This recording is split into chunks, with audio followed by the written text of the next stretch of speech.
beaucoup d'hommes qui osent pas dire ce qu'ils pensent justement de peur de repousser les femmes. Et donc, mais c'est des merdes. Parce que, non, mais je commence avec des sponsors un peu timides. En plus, tu sais, tu te justifies tout le temps au début. Je fais cette sponsor, mais j'ai besoin de manger. Comment oses-tu? T'es un vendu. C'est pas toi qui vas remplir le frigo. Ok, tu fais quoi? Apparaître en slip devant chez toi et tweeter tous les jours, ouais. Mais tes ambitions, c'est quoi? T'as fait de l'argent, t'as fait un truc, non? Oui, t'es qui? Une fois de plus, t'es qui? En donnant du crédit. J'ai envie de le gifler, lui, mais c'est un truc de fou. Souvent, c'est très dur de se regarder dans le miroir et de se dire, bon, je suis une grosse merde, j'ai fait les mauvais choix, faut que je m'améliore. Et c'est d'autant plus dur quand ça concerne aussi ton ou ta partenaire de te dire, désolé, ça dégénère déjà, mais... Les femmes n'ont plus besoin d'un homme, elles ont envie d'un homme, mais elles n'en ont pas besoin. Il y en a aussi qui pourraient te dire, oui, mais les femmes vont être intéressées par ton argent. Oui, et là, je vais peut-être choquer les gens, je m'en fous, mais si tu veux pas d'enfant, c'est que t'as un bug génétique. Moi, je comprends pas ce délire, non, mais je veux pas jouer. Non, si, t'es obligé de jouer. Sinon, en fait, tu vas rester dans ton coin et tu vas jamais évoluer. Moi, j'ai vécu 20 ans en HLM, j'ai bossé, j'ai fait de la thune, je m'en bats les couilles, je dis, je suis millionnaire, et alors? Prenez exemple. Le nombre de fois où j'ai eu des mecs qui me disaient, non, mais moi, j'ai pas ta chance. Genre c'est comme si j'étais né riche ou j'avais fait... Non, j'ai bossé pour, j'ai eu des galères comme tout le monde. Et fils de... Bonjour Valek. Bonjour Thaïs. Bienvenue sur ma chaîne. Est-ce qu'on peut dire finalement que c'est le premier interview que tu donnes, ou je sais pas, le premier podcast que tu fais sur une chaîne qui n'est pas la tienne? Ouais. J'en ai déjà fait un chez l'étudiant à l'époque, mais bon, c'était un truc fait vraiment à l'arrache dans mon lit. Mais c'est vrai que j'ai vraiment cette flemme de toujours me déplacer, faire des trucs. Mais là, vu que j'ai lancé mon propre podcast, je me suis dit, ça peut être pas mal, surtout la thématique qu'on va aborder là.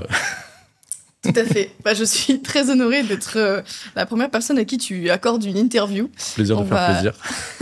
On va échanger sur pas mal de sujets, relations hommes-femmes, notoriété, droite, enfin beaucoup de choses. Mais bon, avant de commencer et de rentrer dans le vif du sujet, je vais peut-être te présenter pour ceux qui ne te connaîtraient pas, même si je pense qu'ils sont peut-être peu nombreux sur ma chaîne à ne pas te connaître. Tout simplement parce que tu as été un des premiers influenceurs de droite sur YouTube, à une époque où tout l'internet ou presque était de gauche. Ça fait plus de 10 ans, je crois, que tu es sur YouTube. 12, ouais. 12 ans. Et alors, après 2 ans d'absence sur YouTube, justement, tu es revenu récemment avec une vidéo assez qui déboîte un peu, voilà, qui fait un peu du rentre-dedans. Ouais.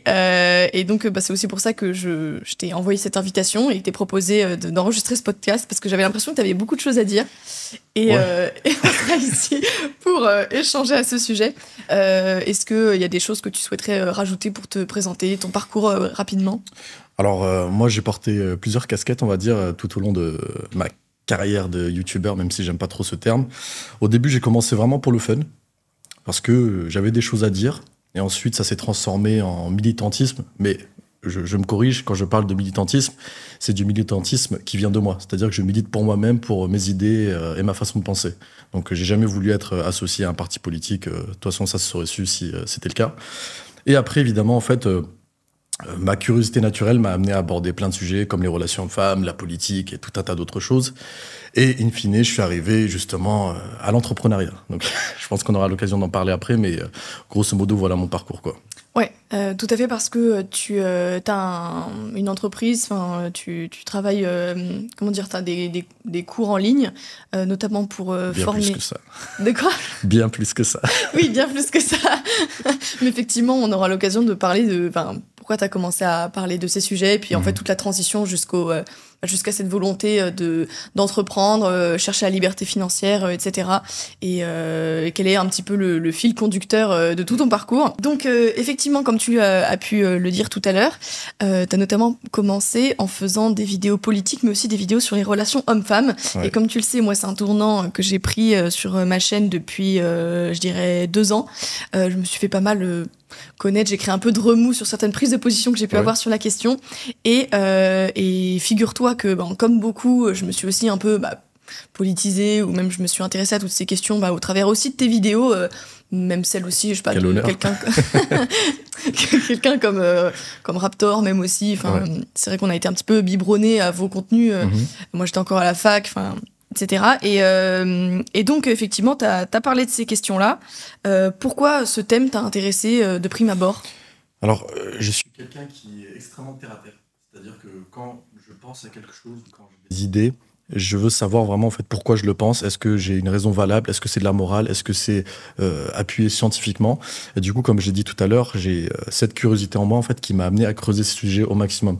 Parce que bon, les relations hommes-femmes, on pourra dire ce qu'on veut, mais ça concerne tout le monde.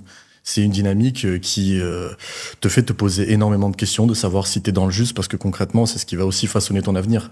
Demain, ta partenaire, est-ce que ça va être le bon choix? Est-ce que ça va être aussi quelque chose qui va t'impacter? Parce que concrètement, c'est une fusion de deux personnes et c'est pas comme on essaie de le voir aujourd'hui où chacun a son individualité. Et non, un couple, c'est deux personnes qui vont en même temps dans le même sens.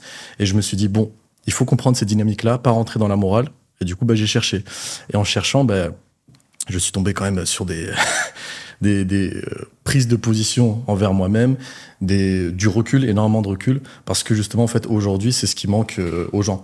Et c'est pour ça qu'en fait, j'en suis arrivé à un stade où, bon, je fais quand même un disclaimer, parce qu'on va aborder des sujets qui fâchent un peu, mais vraiment, avec tout le recul que j'ai accumulé aujourd'hui, comme le dirait, je crois que c'était dans Princesse Mononoke, je porte un regard sans haine sur le monde. Et justement, en fait, c'est comprendre toutes ces dynamiques qui m'a fait comprendre, en fait, comment me positionner face aux gens et moi-même ce que je veux dans la vie, quoi. Et donc, les relations hommes-femmes étant une partie importante qui influence ta trajectoire de vie, les choix que tu fais dans la vie, c'est pour ça que tu t'en as parlé. Et les positions que tu as pu prendre étaient, je pense, de fait, on peut dire, assez antiféministes, réalistes, je ne sais pas, tu as parlé. Réaliste, ouais. On s'appuie pas mal sur la psychologie évolutionniste. Je sais que c'est quelque chose que tu as aussi abordé en vidéo, cet aspect d'aborder donc les relations avec un angle psychologique, mais qui s'appuie sur l'évolution humaine, comment l'évolution humaine a influencé les comportements des hommes et des femmes, et comprendre comment les deux parties interagissent, pourquoi, d'où ça vient et à quel point, quelle est la part d'inné, la part d'acquis dans nos comportements. Ouais. Finalement, t'as été peut-être même un des premiers à droite à vulgariser l'évopsy. Ouais, en fait, c'est un sujet qui était, entre guillemets, assez complexe à aborder, parce que, de prime abord, ça peut paraître barbant. Parce que bon, on rentre dans le côté scientifique, je veux dire, la majorité des gens te diront non, mais qu'est-ce que tu nous casses les couilles avec de la science sur les relations, vas-y, c'est de l'amour, on ne se pose pas plus de questions que ça. Alors que moi, justement, comme je disais tout à l'heure, j'aime bien le côté très pragmatique de la chose. Et justement, tu le parlais, entre l'acquis, l'inné, etc. En fait, c'est super intéressant de savoir en fait, comment fonctionne notre cerveau vis-à-vis de tout ça. Et comme je l'ai dit tout à l'heure, il y a des gens qui mettent beaucoup de morale là-dedans, alors que notre cerveau est encore très archaïque. On a encore des modes de fonctionnement qui sont très anciens. Et évidemment, ça n'a pas suivi l'évolution qu'il y a eu aujourd'hui dans le monde, que ce soit notamment en fait, l'essor des applications de rencontres, en fait, la totale, même l'évolution industrielle, c'est vraiment un tout. Et du coup, en fait, ce qui m'a fait me poser, justement, comme je disais, plein de questions vis-à-vis de ça. Et à la fin, en fait, tu te rends compte que si tu as conscience de comment fonctionne ton cerveau, tu n'éludes pas en fait tous tes instincts primitifs, tu vas savoir en fait que tu fais les bons choix. Parce qu'une fois de plus, on aura l'occasion d'en parler sur différents paramètres qui rentrent en compte dans un couple. Mais si on passe son temps en fait à éviter ce genre de choses et à penser que c'est rétrograde ou qu'on n'a pas besoin de ça, on fonce dans le mur. De toute façon, on le voit avec l'explosion des divorces et tout un tas de choses, quoi. Ouais, tout à fait. C'est une thématique que j'ai décidé d'aborder parce qu'effectivement, on a ce constat sur l'état des relations hommes-femmes au XXIe siècle où la plupart des gens ne comprennent plus rien à ce qui se passe. Ils n'ont plus du tout de boussole, de règles qu'ont pu leur transmettre leurs parents. Ils naviguent un peu comme ça dans la jungle des relations au pifomètre sans trop savoir où ils vont. Et c'est... Pardon, je rajouterai juste parce que ça me fait penser qu'aujourd'hui, en fait, on a... ce côté où on pense être plus intelligent que nos ancêtres. On a en fait, limite on se la pète. Non mais eux ils comprenaient rien, on était trop cons, alors qu'en fait j'ai plus l'impression que c'est l'inverse aujourd'hui. Donc vas-y, excuse-moi, je t'ai coupé. Non, complètement, mais en fait, justement le fait de vouloir sortir des règles, en quelque sorte, les gens ont pensé que ça les rendrait plus libres. Ouais. Et je pense au contraire que... En fait, c'est pas pour autant que ces règles n'existent pas. Comme tu le disais, on a une part de notre cerveau qui est encore très archaïque, avec des réflexes et des instincts qui sont ancrés en nous au travers de milliers d'années d'évolution. Et c'est sûr que la progression de la société a été fulgurante sur ces 3 derniers siècles, ce qui a pu nous donner l'impression qu'on s'était extirpé un peu de l'histoire et de ces règles, de ces limites que nous imposait la nature. Sauf que notre cerveau, lui, il a pas suivi cette évolution rapide de la société en 3 siècles. Et Moi, j'ai l'habitude de dire que, connaître, c'est mieux choisir, comprendre, c'est mieux choisir, et en fait, on est véritablement libre que lorsqu'on est justement au courant de toutes ces choses conscientes, inconscientes qui nous dirigent, et comme tu disais, la capacité à faire de bons choix, c'est aussi être capable d'identifier qu'est-ce qui nous influence dans tel choix, quels sont un peu tous les paramètres à prendre en compte, et au contraire, je pense que priver les gens de ce savoir, même si il est justement parce qu'il est politiquement incorrect, eh bien ça les rend esclaves d'eux-mêmes, quoi. En fait, on rentre clairement en fait dans ce côté où aujourd'hui en fait on est dans un confort le plus total. Et je pense pas qu'on prive les gens en fait de cette réalité, mais c'est que les gens eux-mêmes ne veulent pas en fait s'y confronter. Parce que de toute façon, même que ce soit dans les délires de développement personnel, souvent c'est très dur de se regarder dans le miroir et de se dire bon, je suis une grosse merde, j'ai fait les mauvais choix, faut que je m'améliore. Et c'est d'autant plus dur quand ça concerne aussi ton ou ta partenaire de te dire putain, quelle grosse pute. Enfin, désolé, ça dégénère déjà, mais non mais tu vois, faut mettre des mots sur les mots. Et le problème, c'est qu'aujourd'hui, les gens ont peur de le faire. Et moi, en fait, je préfère déjà en amont me préparer psychologiquement avant de faire un choix que de me retrouver dans une relation et de devoir en fait composer avec tous les problèmes qu'il y a autour. Donc c'est pour ça, je sais où je vais, directement les bases sont saines et je me garantis en fait un bon futur. Quelle est une prise de position que tu as pu avoir sur cette question des relations hommes-femmes qui a pu susciter certains remous tu vas pouvoir illustrer un peu, ouais. L'amitié homme-femme, c'est un sujet assez tabou. Tu crois pas que ça existe, l'amitié homme-femme? Alors, je n'y crois pas du tout. Pas du tout, pas une seule seconde. Après, évidemment, tu as des exceptions comme dans tout, où il y a divers paramètres qui peuvent rentrer en compte. Tu es l'ami d'une fille qui est en couple avec ton pote. Enfin, bref. Mais moi, je me vois pas, par exemple, imaginons, je suis en couple, et je suis là le soir en train de parler avec ma meilleure amie. Ça me dépasse totalement. Et je veux dire, ça me dépasse totalement parce que j'ai conscience de la chose, et beaucoup ont aussi conscience de la chose, mais en fait, ils essayent de se rassurer comme ils peuvent en mode non, mais c'est que de l'amitié. De toute façon, les relations homme-femme, enfin, l'amitié homme-femme, c'est un peu comme être un funambule. C'est-à-dire qu'à partir du moment où il y a un déséquilibre là-dedans, il n'y a plus d'amitié. Et il y en a qui vont te dire oui, mais ça, c'est la vision du XXIe siècle qui essaie d'incorporer de la sexualité là-dedans. C'est-à-dire qu'il n'y a pas de sentiment, mais il y a du sexe. Oui, mais c'est pas la définition de l'amitié, en fait. Moi, je me vois pas, avec déjà mes potes mecs, je suis pas gay, mais envisager quoi que ce soit. Ça perturbe, en fait, tout cet équilibre qu'il y a.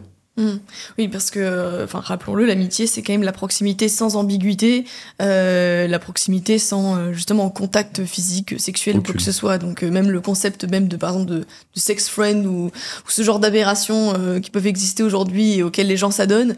Mais tu vois, sex friend, t'as le préfixe sexe qui se rajoute à friend. Oui. C'est pas friend, c'est sex friend. C'est pas la même chose. Bon, ouais. C'est des concepts de dégénérés pour moi, mais... On est bien d'accord. Ouais. Et justement, je me demandais quelle était un petit peu ta perception du dating game, donc du monde des relations en tant qu'homme de droite. Quel a été un petit peu ton vécu sur cette thématique de ton point de vue, voilà, d'homme de droite qui a ses positions assez tranchées sur tous ces sujets-là. C'était quoi un petit peu ton relationnel avec les femmes qui savaient ça ou pas? Est-ce que tu leur disais que tu pensais ça? Ouais. Déjà, en fait, je pense qu'il y a un déséquilibre qui se crée de plus en plus entre les hommes et les femmes, dans le sens où, vu que la société s'est de plus en plus tertiarisée, les hommes n'ont plus la même valeur qu'avant. C'est-à-dire que des années en arrière, tu avais besoin de force, de beaucoup de masculinité, etc., pour justement combler ce besoin qu'a la femme. Aujourd'hui, c'est plus nécessaire. Aujourd'hui, tout est automatisé, tu as des robots, et en fait, le rôle de l'homme s'est amoindri considérablement. Limite, l'homme s'est féminisé. Du coup, en fait, quand je parlais de déséquilibre, c'est que l'homme doit faire beaucoup plus d'efforts qu'auparavant pour se démarquer. Et aujourd'hui, en fait, on se retrouve en fait avec des mecs standardisés qui n'ont rien de plus à apporter. Et les femmes ont conservé, là on reparle dans le délire Evopsy, mais leurs valeurs jeunes, belles, fertiles, c'est quelque chose qui n'a pas changé dans le temps. Alors que les hommes, eux, il y a toujours ce côté, ils doivent apporter de la valeur, mais beaucoup plus. Alors que les femmes n'ont pas nécessairement besoin de faire plus d'efforts qu'auparavant sur ce genre de choses. Oui, ce que je comprends bien, c'est en fait, en gros, tu parles du fait que les hommes n'ont plus vraiment de rôle clair dans la société, ils n'ont plus de rôle très attitré. Avant, l'homme, c'était celui qui apportait de l'argent sur la table, à manger, etc. Que ce soit avant par la chasse, etc. Et puis plus tard, parce que c'était eux qui tenaient un peu la boutique, quoi. Même si les femmes les aidaient, contrairement à ce que les féministes racontent, les femmes, elles ont toujours travaillé, mais c'était organique. Travail de maison, oui. Oui, voilà. Mais même, je sais pas, elle travaille au commerce familial, c'est l'homme qui tient la boutique, mais elle donne la main, elle file la main à la pâte, etc. Mais le fait est que oui, l'homme c'était un peu le pourvoyeur avant, il avait un rôle qui était simple, qui était clair. Et aujourd'hui, comme tu le dis, la société a tellement évolué que les femmes peuvent occuper des métiers d'hommes. De toute façon, les femmes ont un salaire individuel. Enfin, voilà, il n'y a plus de vision de travail collectif, de familial, etc. Les femmes sont très indépendantes. Et c'est vrai que finalement, en quoi les femmes n'ont plus besoin d'un homme. Elles ont envie d'un homme. Bien sûr. Mais elles n'en ont pas besoin. Et le problème, c'est qu'énormément d'hommes, la seule plus-value qu'ils apportaient aux femmes, parce qu'ils ne faisaient pas partie des 20% d'hommes les plus attractifs, c'était justement ce côté pourvoyeur, rassurant, la stabilité. Mais cette stabilité, les femmes, elles peuvent l'avoir financièrement en se passant d'un homme. Donc, comme tu dis, ça crée un gros déséquilibre, et ce qui fait que beaucoup d'hommes aujourd'hui... ne sont pas attirants aux yeux des femmes, n'arrivent pas à se démarquer autrement que comme ça. Et il faut en faire toujours plus pour mériter des femmes qui, souvent, pour elles, de leur côté, n'ont pas forcément augmenté en valeur ou n'ont rien à prouver, n'ont rien à apporter de plus à une relation que, comme tu disais, le simple fait d'être jeune, jolie et fertile, quoi. Après, moi, là, on a l'impression qu'on en parle de manière négative, mais moi, cette vision que j'ai de la société, je la vois pas en mal ou en bien, c'est juste en fait la réalité. Elle est comme ça a changé, les hommes doivent aujourd'hui s'adapter, sinon c'est une sorte de sélection naturelle qui va s'opérer. Donc je pense qu'aujourd'hui on rentre dans une espèce de transition avec la révolution industrielle et tout ce qui se passe, toutes les technologies qui débarquent. Il faut que les hommes en fait se réveillent. Il faut qu'ils arrêtent en fait de se reposer sur leurs acquis, de toujours, évidemment, il y a une part de responsabilité aussi chez les femmes, mais moi, là, je vais faire l'avocat du diable sur ce podcast parce que j'ai pas mal de problèmes avec la vision qu'ont les hommes aujourd'hui du couple, notamment les mecs de droite. Okay. Donc oui, la société a évolué et il faut tout simplement s'adapter, c'est tout. D'accord, faut s'adapter, mais est-ce que tu peux entendre aussi qu'il y a pas mal d'hommes qui se disent en fait, pourquoi j'aurais à m'adapter alors que les femmes de leur côté, non seulement elles ont rien à faire de plus et elles se demandent même pas qu'est-ce qu'elles apportent sur la table. Enfin, déjà, elles contestent le fait que être jeune, être belle, si être belle, d'accord, mais tu vois, par exemple, c'est politiquement incorrect aujourd'hui, lunaire, de dire que une femme de 20-25 ans a plus de valeur aux yeux d'un homme qu'une femme de 40 ans, tu vois. Quoi, comment tu oses dire ça, etc. Alors que c'est évidemment... C'est le wall. Comment ? C'est le wall. C'est le wall. Non, mais c'est la vérité, parce qu'en fait, c'est une réalité biologique.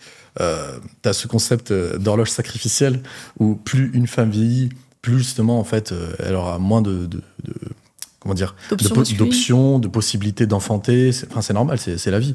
Et justement, en fait, à chaque fois, on en revient au réel. Alors qu'un homme, plus il grandit, plus il arrive à acquérir de ressources, il est fertile aussi, entre guillemets, très longtemps. Donc, il se bonifie. Mais, je veux dire, pour moi, en fait, je ne vois pas, en fait, le problème à ça. La nature est faite de telle sorte à ce que... Ouais, je suis bien sûr, de toute façon, comme tu dis, à un moment donné, je veux dire, les gens, ils ont beau s'offusquer quand tu dis ce genre de choses, le fait est que le marché se régule de sorte à ce que, de toute façon, que tu le veuilles ou non, c'est comme ça que ça se passe. Et nos réflexes sont toujours là, etc. Mais ce que je veux dire, c'est que, déjà, non seulement les femmes, elles contestent ce fait-là, donc, par exemple, elles vont perdre leurs jeunes années à... faire n'importe quoi pour parler poliment et en fait je passe gaspiller sans prendre conscience de leur valeur, se réveiller à 30 ans comme on le voit quand même pour beaucoup de jeunes femmes, notamment dans les grandes villes, à Paris, etc. Vite, maintenant là, je veux un enfant parce que je me rends compte que en fait les hommes sont de moins en moins intéressées pour du sérieux avec moi. Mais donc les femmes, elles n'ont pas conscience de ça. Pour autant, elles s'attendent toujours à ce que les hommes les traitent de la même manière, avec la galanterie, le machin, enfin tutti quanti. Je veux dire, je peux comprendre qu'il y ait beaucoup d'hommes aussi qui soient lassés, dégoûtés de ce jeu et qui se disent, mais en fait, les femmes sont complètement déconnectées aujourd'hui de ce qu'attendent les hommes. Et moi, à quel moment est-ce que j'aurais à faire plus d'efforts que ça pour ces femmes-là qui se gâchent, qui qui font pas particulièrement d'efforts et qui pensent que juste parce qu'elles sont des femmes, il faudrait déployer un grand tapis rouge. En fait, le problème, c'est que ce n'est pas pour ces femmes qui doivent faire des efforts, mais c'est déjà pour eux-mêmes avant tout. Parce qu'en fait, c'est une perception, c'est pour ça on y reviendra, c'est que ces hommes-là font des efforts pour les femmes au lieu de les faire pour eux-mêmes. Et une fois de plus, actuellement, c'est les règles du jeu. Et évidemment, tu as ces femmes que tu décris, mais tu as aussi des femmes qui attendent aussi, comme tu les appelles, des hommes de haute valeur. Donc justement, ils doivent continuer à s'améliorer. Moi, je comprends pas ce délire, non mais je veux pas jouer. Non, si, t'es obligé de jouer. Sinon, en fait, tu vas rester dans ton coin et tu vas jamais évoluer. Donc effectivement, t'as ces femmes, comme je disais, que tu décris. Mais ces hommes-là, en fait, doivent comprendre qu'il y a une sélection naturelle qui s'opère chez eux, mais aussi chez les femmes. Et ces femmes-là, quand bien même on peut essayer de mettre de la morale là-dessus, malheureusement, elles vont finir avec des hommes, pour la majorité, médiocres. Attention, c'est pas du jugement, il fallait plus ce que je dis, mais même tous ceux qui ont cette morale féministe, de non, mais on parlera du body count, ça compte pas, puis ce red flag, je m'en fous, etc. Instinctivement, en fait, ils vont les éviter, ces femmes.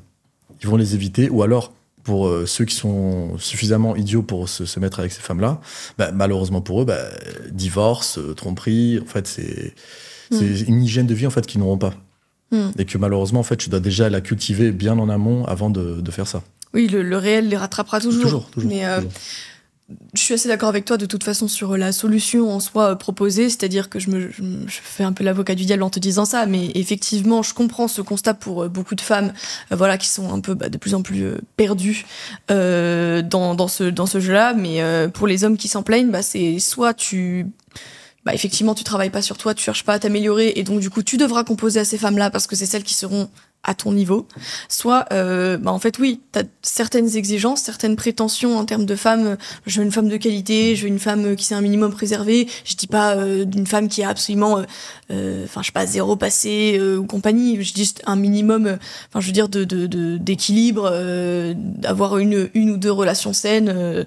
Voilà quoi, parce que bon, c'est vrai que quand je parle de ça, les gens me disent oui, mais dans ces cas-là quoi, les femmes elles devraient être au couvent. C'est pas ce que j'ai dit. Il y a peut-être un entre-deux entre le fait d'être dans un couvent et le fait d'avoir 15, 20 de body count, mais le fait est que oui, si t'es un homme qui veut quand même mine de rien se reproduire, parce que c'est quand même une finalité dans la vie, et pas être tout seul, vieillir avec quelqu'un qui t'aime, etc., et que tu veux une femme de qualité avec qui partager ta vie, en fait tu n'as d'autre choix que de te hisser, effectivement on en attendra encore plus de toi, mais de te hisser parmi les 5% du coup maintenant d'hommes qui pourront prétendre à ces 5% de femmes de qualité. Et justement, tu parlais de reproduction, et c'est d'ailleurs même pour ça qu'on existe, pour se reproduire.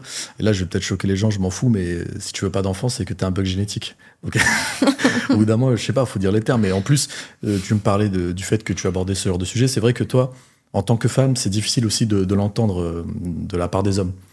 C'est-à-dire que donner ce genre de leçons aux hommes, c'est toucher leur ego. Donc moi, évidemment, c'est des sujets que j'ai abordés et j'ai 10 fois moins, 100 fois moins en fait, de critiques que toi, parce que inconsciemment, en fait, pareil, on rentre dans le délire aussi un peu évopsy, mais en tant qu'homme, je serais légitime en fait d'aborder ce genre de sujet comparé à toi. Donc c'est pour ça que quand même il t'a fallu bien du courage, notamment aussi, je pense, face à la jante féminine qui. C'est tabou, c'est pas tabou. C'est pas tabou. La haine féminine en ligne. Ah mais elle est beaucoup plus violente que la haine des hommes. Ah oui. C'est comme on le dit, hein, la violence féminine est surtout très mentale. Complètement.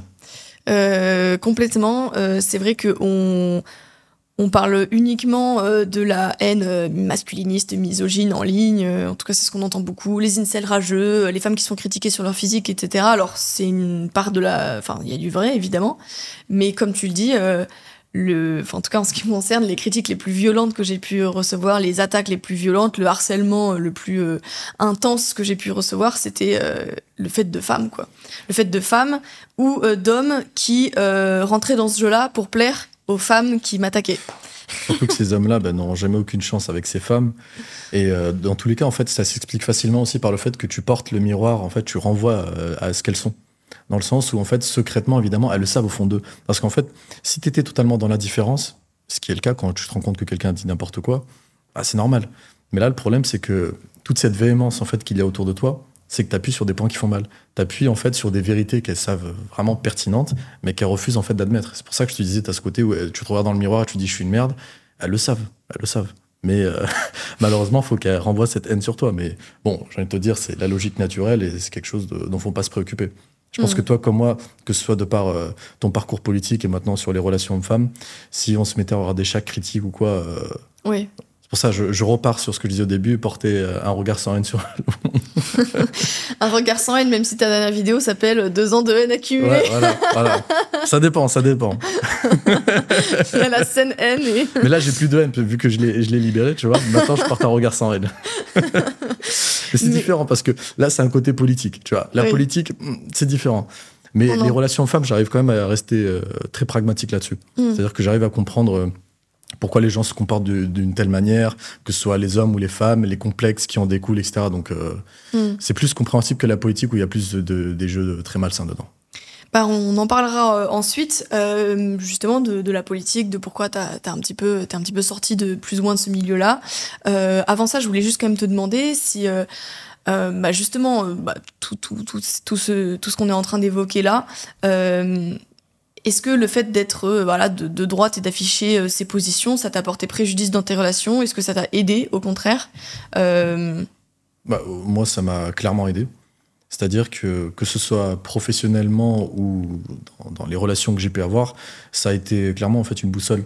Dans le sens où je me suis jamais perdu dans qui j'étais. J'avais toujours une colonne vertébrale rigide. J'ai jamais dérogé justement à ces valeurs-là. Et ça m'a amené, là où j'en suis aujourd'hui. Donc non, aucun regret. Et moi, pareil, des relations que j'ai eues, ça a toujours en fait été des bases que j'ai tenté de suivre tant bien que mal, évidemment, parce que il y a ce qui se passe en réalité et la théorie. Donc évidemment, tu ne trouveras jamais la personne parfaite, c'est toujours très compliqué. Mais ça te permet justement d'éviter un maximum d'erreurs. Parce que finalement, tout ce discours qu'on tient sur les relations hommes-femmes, aujourd'hui, il s'est quand même extrêmement démocratisé, popularisé. Enfin, je dirais, il y a beaucoup d'influenceurs qui parlent de ça maintenant. On a tous déjà vu passer un Alex Hitchens, par exemple, ce genre de... Et même, c'est devenu limite une blague, mais ce truc de body count, allez, body count, c'est quelque chose qui est devenu... qui s'est vulgarisé et les gens savent tous de quoi on parle. Mais je veux dire, il y a 10 ans, quand toi, t'as commencé à en parler, je veux dire, est-ce que c'était pas justement les femmes de ton entourage, ça a pas été un frein de se dire mais comment il ose dire des trucs comme ça, lui, il m'approche pas celui-là, gros misogyne. De base, je les approchais pas, donc tu vois, en fait, c'est l'inverse des aimants. Donc j'ai jamais eu ce problème-là parce que une fois de plus, moi, toutes les femmes que j'ai eu l'occasion de rencontrer, c'était soit composées avec mes valeurs, soit je leur adresse pas la parole, parce qu'une fois de plus, c'est une perte de temps. Je suis pas là pour refaire leur éducation, leur expliquer l'amitié homme-femme, les dynamiques de couple. C'est ce que essayent de faire beaucoup de gens, mais c'est inutile. Donc non, j'ai pas eu en fait ce délire-là, parce que moi, j'ai toujours été dans cet aspect de... Je focus avant tout sur moi, qui je suis, mes projets personnels, et les femmes, c'est, on va dire, une quête annexe. C'est un bonus. Donc en avançant dans ta vie, automatiquement, en fait, des femmes, tu vas en rencontrer, ça va se greffer à toi, et tu trouveras chaussure à ton pied, comme on dit. Donc vraiment, moi, ça n'a jamais été un problème, loin de là même. Oui, parce qu'il y a beaucoup d'hommes qui osent pas dire ce qu'ils pensent justement sur cet aspect-là, de peur de repousser les femmes. Et donc, ils vont rentrer dans la logique, même parfois, du coup, de défendre les positions féministes. C'est des merdes. Parce que, non, mais c'est vraiment être une merde de faire ça, parce que justement, là, on reparle sur ce que je dis, c'est qu'ils se concentrent pas sur eux-mêmes. Donc du coup, en fait, ils essayent de queuquer avec les meufs, essayer de composer avec les délires féministes, mais ça marche pas. Ça marche pas, parce que justement, en fait, ils ont cet instinct très primitif. C'est ça qui est très paradoxal, c'est que ils veulent absolument pécho. S'ils font ça, c'est rien que pour le côté charnel, le plaisir éphémère rapide. Ils veulent pécho, mais ça s'arrête là, en fait. Leur réflexion n'est pas plus poussée. Il n'y a pas un regard porté vers l'avenir ou quoi. Donc ça restera des merdes, et également des merdes dans leur couple. Justement, là, on a parlé un petit peu de la perception en tant qu'homme de droite dans le dating game, mais finalement aussi, t'es aussi un youtubeur connu qui a acquis de la notoriété assez vite, surtout qu'il y a 10 ans, YouTube, c'était pas ce que c'est aujourd'hui, donc il y avait aussi moins de personnes qui se lançaient sur ce réseau. Finalement, est-ce que la notoriété, ça t'a aidé avec les femmes? Ça t'a mis des bâtons dans les roues? Bien sûr que ça m'a aidé. C'est comme dans tout. Moi, je fais souvent l'analogie avec une carrière brillante, dans le sens où on dit souvent ouais, mais t'es connu, t'as un avantage qui est unfair, tu vois, injuste par rapport aux autres. Mais non, c'est moi, c'est qui je suis. Si je suis connu, c'est parce que j'ai mis en place certaines choses qui m'ont amené à être là. Est-ce qu'on va reprocher à un putain de chirurgien son statut? Il a fait, 12 ans d'études, le mec dire non, mais toi, c'est injuste, t'es chirurgien? Non. C'est t'as travaillé pour ça, donc tu mérites en fait ce qui va autour. C'est pour ça que moi j'ai une logique, comme je dis tout à l'heure, très terre à terre. Donc évidemment, t'es connu, bah oui, tu attires les femmes, c'est normal. Évidemment, ça ne fait pas tout, parce qu'après, il faut opérer une sélection là-dedans. Mais oui, c'est... Oui, entre les femmes qui sont intéressées par le fait que tu sois connu et les femmes qui vont être intéressées par le fait que tu as développé certaines qualités qui t'ont amené à la position où tu es aujourd'hui, et c'est ces qualités qui les intéressent. Moi, je le vois plus dans une optique où il y a des gens, par exemple, ils vont être connus, et ils vont se dire, OK, j'ai accès au sexe, à beaucoup de femmes, je vais aller sans réfléchir, sans savoir qui je vais choisir, etc. Moi, c'est au contraire une logique que je m'applique en mode, OK, je suis connu, je peux affiner mes choix, augmenter le standing des femmes que je recherche, et comme ça, la sélection que je ferai sera la meilleure. Et évidemment, il y a l'aspect connu, après il y a l'aspect financier qui rentre en compte, il y a ton charisme, qui tu es, ta vision du monde, en fait, c'est vraiment un pack complet, quoi. Mais oui, être connu, l'argent, tout ça, ça fait partie du pack. L'argent, justement, parce que donc, le fait que c'est homme de droite, notoriété, mais aussi aisance financière, c'est quelque chose que tu as recherché dans ta vie, d'atteindre cette liberté financière et cette aisance, où tu as travaillé dur pour ça. Pareil, il y en a aussi qui pourraient te dire, oui, mais les femmes vont être intéressées par ton argent, donc c'est... oui, et... Enfin, moi je comprends pas ce délire de les femmes vont être intéressées par ton argent, parce que, une fois de plus, moi j'applique cette logique réaliste. Hypergamie, polygamie, bref, la totale. C'est que je suis prêt à affronter en fait ce genre de réalité. Quand une femme est intéressée par moi, dont pour mon argent, je trouve pas ça problématique. Parce que c'est pas être intéressé par l'argent, mais être intéressé par les ressources que je peux apporter, la sécurité qui en découle derrière. Donc c'est pour ça en fait je pousse la logique plus loin. Et une femme, une fois de plus, comme je dis, qui va être intéressée par ça, ça ne me dérange absolument pas. Pour moi, c'est dans le cours naturel des choses. Et c'est pour ça que, comme je dis souvent, la réalité, c'est ce qui continue d'exister, même quand on cesse d'y croire. Donc moi, je sais que ça existe, je sais que c'est le cas, je sais que c'est normal. Et évidemment qu'une femme va vouloir se mettre avec moi parce que j'apporte des ressources. Elle va pas se mettre avec moi parce que j'ai de beaux yeux, parce que je suis sympa, parce que je suis drôle. C'est bon, ça dure une semaine et après, c'est terminé. Mais qu'est-ce que tu peux apporter après? C'est ça la question. Oui, en fait, c'est pas l'argent, c'est le confort qu'apporte l'argent, c'est les aventures, les expériences qu'apporte l'argent. Et en fait, s'il y a des hommes qui, on va dire, n'attirent que, pour le coup, des michetots qui sont des coquilles vides, c'est juste parce que la seule chose qu'ils mettent en avant d'eux-mêmes, c'est leur argent. Mais effectivement, ça reste quand même une composante qu'il est normal que les femmes regardent, tout simplement parce qu'on est aussi programmé pour ça, pour rechercher cette stabilité qu'apporte l'aisance financière. Et c'est vrai qu'il y a beaucoup d'hommes qui peuvent s'offusquer de ça. Maintenant, il y a, je pense, deux catégories de femmes. Il y a celles, effectivement, qui vont juste vouloir le côté... qui en ont un peu rien à faire du mec, mais qui veulent juste sa thune. Et puis les filles qui vont dire, OK, je cherche un homme qui a de l'aisance financière, parce que ça montre qu'il est ambitieux, ça montre qu'il est bosseur. Et puis, évidemment, que ça me rassure pour construire un foyer et avoir des enfants avec cet homme-là.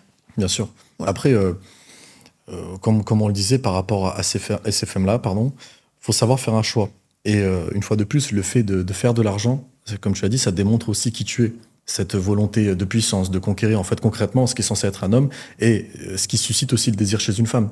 Parce que comme je l'ai dit tout à l'heure, il y a vraiment un déséquilibre qui se crée et les femmes ont vraiment du mal à voir en fait où est la masculinité aujourd'hui, comment la cibler. Comment tu la cibles? Malheureusement, comme je l'ai dit, faut peser beaucoup plus qu'avant. Faut montrer des choses, vraiment tirer son épingle du jeu. Et c'est pour ça qu'il y a des hommes qui seront peut-être pas forcément d'accord avec moi ou pas du tout, parce qu'une fois de plus, je les renvoie à leurs échecs. Que ce soit même sur le côté entrepreneurial, rien que le fait de dire aux gens, bougez-vous, faites ceci, faites cela, le nombre de fois où j'ai eu des mecs qui me disaient, non mais moi j'ai pas ta chance, ou j'ai pas ceci, ou j'ai pas cela, mais ferme ta gueule, genre c'est comme si j'étais né riche, ou j'avais fait, c'était indu. Non, j'ai bossé j'ai eu des galères comme tout le monde, je suis loin d'être parfait, j'ai fait beaucoup de merde dans ma vie, c'est normal, mais je me suis construit de cette façon-là.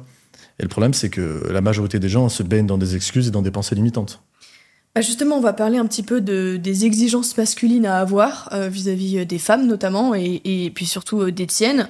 Est-ce qu'il y a des critères particulièrement que tu vas regarder? Et est-ce qu'on peut parler des exigences masculines vis-à-vis des femmes?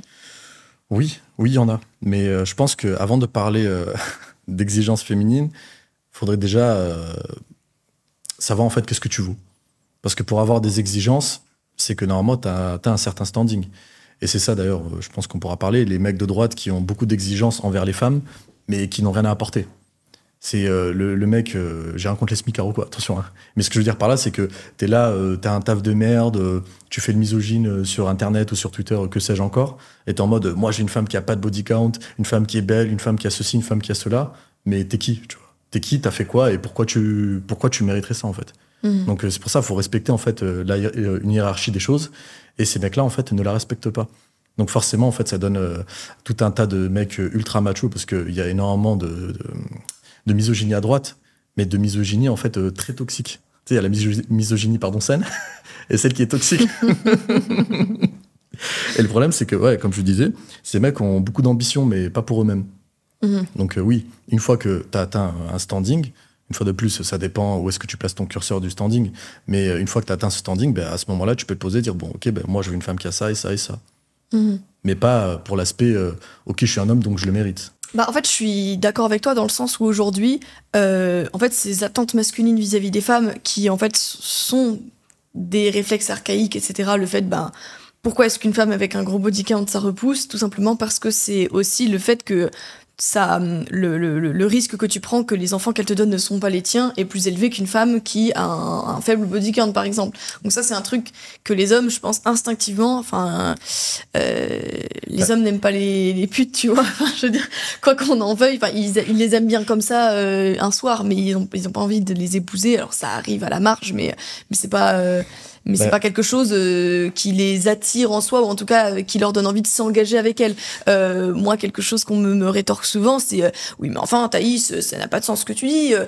Comment tu peux dire que les hommes doivent avoir un peu d'XP avec les femmes pour en gros les comprendre, mais d'un autre côté, tu dis aux femmes de se préserver. Oui, mais en fait, c'est une histoire vieille comme le monde. Il y a toujours eu les femmes avec qui les hommes couchent et les femmes avec que les hommes épousent.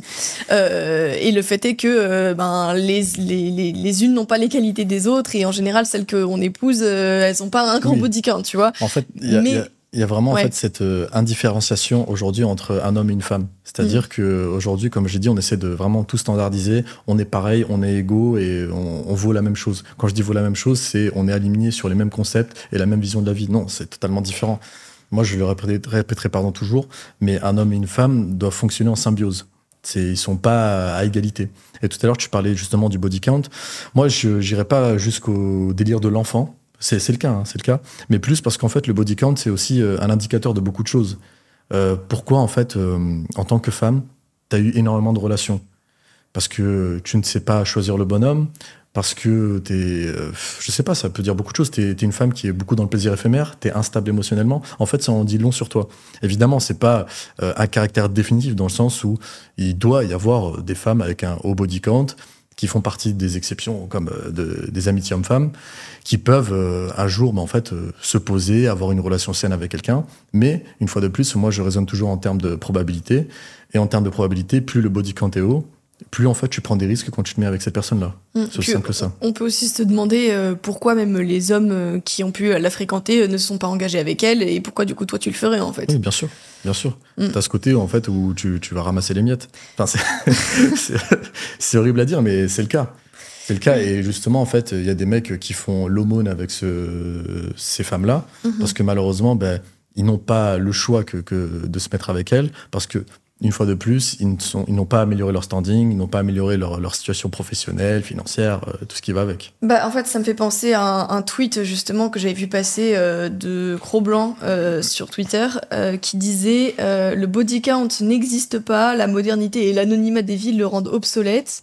La vérité, c'est que les incels rageurs qui parlent du body count cherchent juste des prétextes afin de vomir leur frustration sur des nanas qui ne leur donneraient pas l'heure. En fait, il y a une part de vérité dans son tweet, dans le sens où, évidemment, t'as beaucoup d'incels rageurs, et ça, c'est le cas de le dire. C'est des mecs qui vont rager sur le body count des meufs, etc. Mais une fois de plus, c'est comme le prêtre Renoir là, qui expliquait que non, mais toi, t'es pas sain, mais c'est juste parce que t'es moche, t'as pas de possibilité, donc c'est juste que t'es une merde. Oui. Et il a raison, soit dans ce titre. Mais là où je le rejoins pas spécialement, c'est sur le fait que le body count n'existe pas. Mais après, une fois de plus, comme j'ai dit, il va falloir composer. Il y a des mecs, malheureusement, qui devront se mettre avec des femmes qui ont un haut body count. Enfin, je sais pas où tu places le haut body count ou pas, mais faut que société se fasse au bout d'un moment. Mais c'est sûr que dans le meilleur des cas, et comme je l'ai dit, faut s'améliorer soi-même pour en fait trouver le partenaire idéal. Oui, parce que là où avant c'était un peu la norme que la plupart des femmes, justement, enfin parce que la société était très religieuse, etc. En fait, les femmes elles attendaient la plupart le mariage, parce qu'en plus il y avait le père qui avait un droit de regard sur ce que faisait sa fille, les hommes de la famille, les frères, etc. Enfin, les femmes n'étaient pas autant larguer comme ça dans la nature et débrouillez-vous. Mais comme donc c'est devenu de moins en moins, de plus en plus difficile de trouver une femme qui n'a pas ce genre d'exigence envers elle-même, bah, c'est là où tu disais que les hommes n'ont d'autre choix s'ils veulent ça que de s'extraire par le haut, de travailler sur eux-mêmes pour avoir la prétention d'avoir accès à des femmes qui n'ont pas cédé à la facilité. Tu me demandais c'est quoi un haut body count pour moi. Écoute, franchement. Allez, body count. dans un autre comment dire, en prenant en compte le contexte actuel, etc., la moyenne, je pense, de ce qu'est le body count des femmes aujourd'hui, etc., parce que bon, je t'aurais pas faire la même réponse il y a 50 ans. Bien sûr. Évidemment, il y a 50 ans, t'avais connu 5 hommes, c'était énorme. Aujourd'hui, on te dit 5 hommes, on te dit quoi, mais t'es limite une puritaine, quoi, tu vois. Normal, donc en prenant tout ça en compte, je pense que tu me diras ce que t'en penses, mais je pense qu'une femme à peu près équilibrée et qui est pas une marginale et tout, qui est pas particulièrement religieuse, etc., je pense qu'au-delà de 10, c'est chaud, quoi.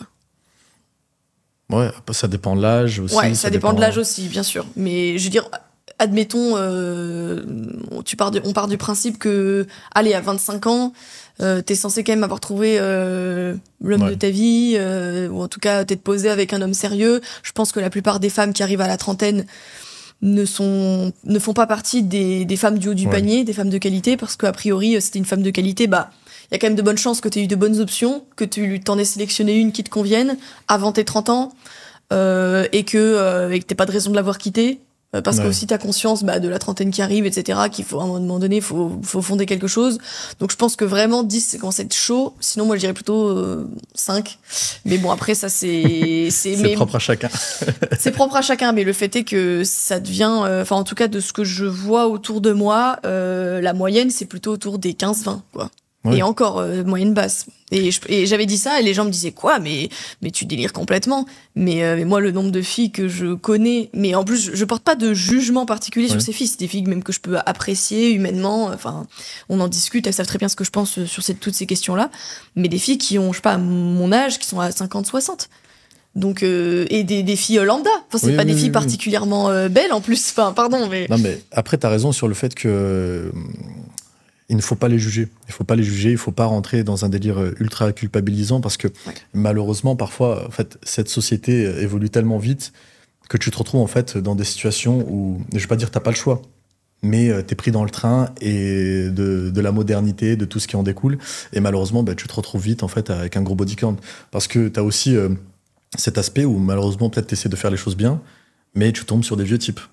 Et en fait, tu enchaînes un peu les vieux types et tu arrives à un stade où, au bout d'un moment, bon, en vrai, 10, tu peux arriver super facilement aujourd'hui. Oui, bien sûr. Donc c'est pour ça, en fait, c'est très compliqué. Mais c'est pour ça que moi, je dis tout à l'heure, il ne faut pas les juger, mais que les gens gardent en tête qu'il y a une réalité et qu'il y a une sélection qui va s'opérer au bout d'un moment. Donc c'est surtout pour leur bien, tu vois. Je vais comparer ça avec le fait de fumer.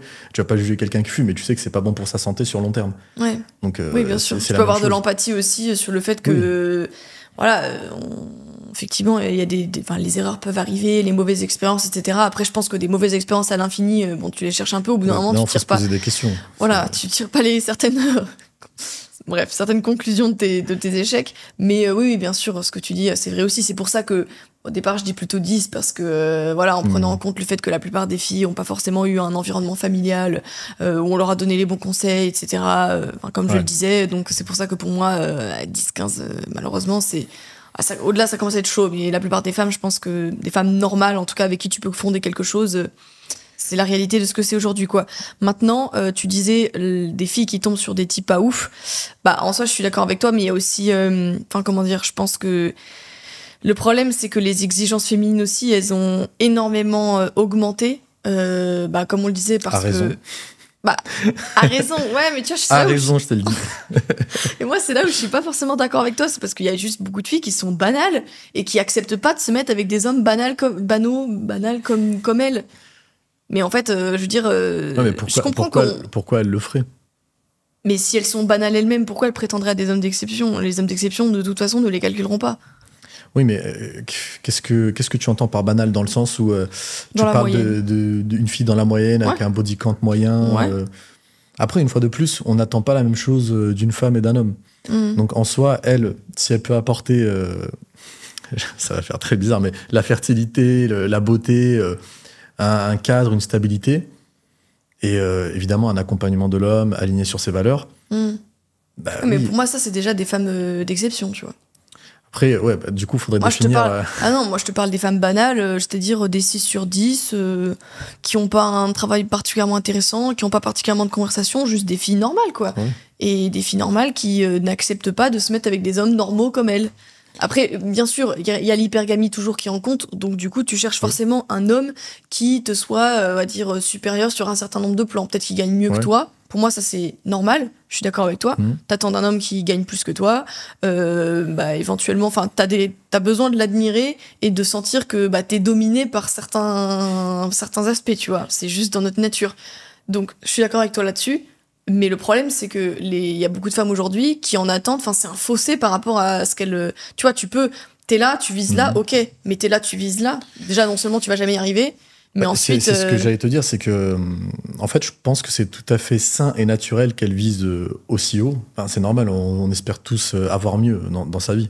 Et justement, en fait, comme tu l'as dit, elles visent tellement haut que bah, sans doute elles trouveront pas quelque chose qui va leur correspondre. Mais une fois de plus, c'est aux hommes après de faire aussi le bon choix. C'est-à-dire que, je pense qu'on en parlera après aussi, des hommes qui sont aisés financièrement et qui se mettent en fait avec des meufs qui leur correspondent pas du tout en termes de standing et tout ce qui va avec. Oui. Donc oui, c'est quelque chose de naturel et qui se régulera automatiquement avec le capitalisme des relations, quoi. Oui, mais ça, oui, je suis d'accord avec toi, mais ça va. Mais le fait est quand même que les exigences féminines sont quand même plus très réalistes aujourd'hui, quoi. Et ça, c'est quand même un constat. Je comprends ce discours et je le partage du fait de pousser les hommes à se dépasser, etc. S'ils veulent une femme de qualité, s'ils ont des exigences et compagnie. Mais c'est vrai que ce discours aussi, on peut aussi le tenir auprès des femmes. Moi, c'est vrai que j'ai un discours assez responsabilisant à leur égard, parce que moi, j'avoue que ça m'énerve d'en entendre beaucoup. Mais tu sais, d'en entendre beaucoup qui sont là dans le mépris absolu de types qui sont pas non plus des merdes, tu vois, qui sont juste des mecs normaux comme elles, et elles sont là à attendre des princess treatment de je sais pas quoi. Enfin, pour avoir du princess treatment, faut être une princesse soi-même, tu vois. Oui, je suis d'accord avec toi, où t'as cet aspect où ces meufs-là, en fait, elles ont des attentes qui ne sont pas méritées. Mais une fois de plus, comme je disais, j'ai un espèce de détachement que je mets parce que je sais automatiquement qu'il va y avoir une régulation dans tous les cas. Oui. Elles veulent un princess treatment et elles vont finir prendre un menu Maxi Best of au McDo, tu vois. Non, mais c'est la réalité des faits. Et justement, en fait, c'est pour ça que je me dis, bon, bah, pourquoi s'en faire? Parce que la réalité viendra justement s'occuper de ce genre de situation. Ouais, mais je pense que la raison aussi pour laquelle le fait de dire ça prend de l'ampleur, ça fait des vues et tout, c'est que ça fait aussi du bien de l'entendre. Mais après, je suis d'accord avec toi, je pense que dans tous les cas, en fait, ça sert à rien. En fait, c'est une chose de le dire, mais ça sert à rien de rager et de mettre du sentiment là-dedans, de l'émotionnel. Je comprends la catharsis que t'as. Ouais, non, mais parce que. Mais en fait, mais moi, même aussi, si je fais ça, c'est même aussi pour juste réveiller aussi les femmes, tu vois, leur dire attention, parce que, en fait, si vous visez trop haut, c'est bien de viser haut, c'est bien de viser mieux. Évidemment, on veut tous du mieux, mais voilà, faut être réaliste, ou alors faut soi-même avoir autre chose à proposer que juste être une femme, quoi, parce que sinon ça va être un peu limité. Et sinon, bah, sinon c'est la voie vers la solitude, le fait de jamais trouver, d'être éternellement insatisfaite. Parce que le problème aussi, c'est qu'on a des femmes qui sont de plus en plus méprisantes, aigries et compagnie envers les hommes, parce qu'elles en attendent tellement que la plupart en fait resteront toujours dans les 80%, et c'est comme ça, tu vois. Oui, Mais comme tu dis, le marché régule, et donc c'est pour ça que si t'en as conscience, vaut mieux en rire, et il faut pas non plus rentrer dans le truc de haineux et compagnie. Non, quoi. Bien sûr. Pour revenir aux exigences envers soi-même, finalement, la question à se demander, c'est t'es qui? oui, mais bien sûr. T'es qui, mais qui je suis moi pour être le phare de son existence. Donc oui, on a le droit d'avoir des rêves, mais à un moment donné, il faut une prise de responsabilité. Ouais. Et donc, c'est là où je voudrais un petit peu basculer sur le côté entrepreneuriat, etc. Le fait de prendre sa vie en main, de prendre les rênes de ta vie en main. Toi, c'est quelque chose que tu cherches à faire et tu pousses tes élèves du Valex Studio à faire ça. Est-ce que tu peux présenter un petit peu qu'est-ce que c'est le Valex Studio? Quelle est ton ambition derrière ce projet? Alors, le Valex Studio, j'aime pas parler de formation. Okay. En fait, c'est plus une vision que j'ai avec ce projet que j'ai monté. Je veux vraiment en fait développer des hommes avant tout sur leur côté personnel, c'est-à-dire que faire d'eux des hommes de volonté de puissance, hormis, je dis, le côté financier évidemment qui s'accompagne naturellement, mais vraiment en fait c'est tout un mindset. Et j'essaie vraiment en fait de faire en sorte de regrouper avec moi des mecs alignés sur les mêmes valeurs, qui veulent réellement progresser et justement se décentrer de tous ces délires de relations hommes-femmes, dans le sens où, comme je dis tout à l'heure, je focus sur moi-même et après le reste en découlera naturellement. Donc concrètement, c'est pour ça que j'ai créé en place un nouveau système de compétences, d'apprentissage. On fait des ateliers, des mindsets, on fait des rencontres pour vraiment souder cet esprit d'équipe. Donc vraiment, c'est une vision, comme je dis, globale qui englobe vraiment tous les aspects que devrait avoir un homme. Donc Oui. c'est pas juste le côté tu rejoins une formation, tu vas faire je sais pas combien de milliers d'euros par mois, non. C'est vraiment pour devenir un homme complet.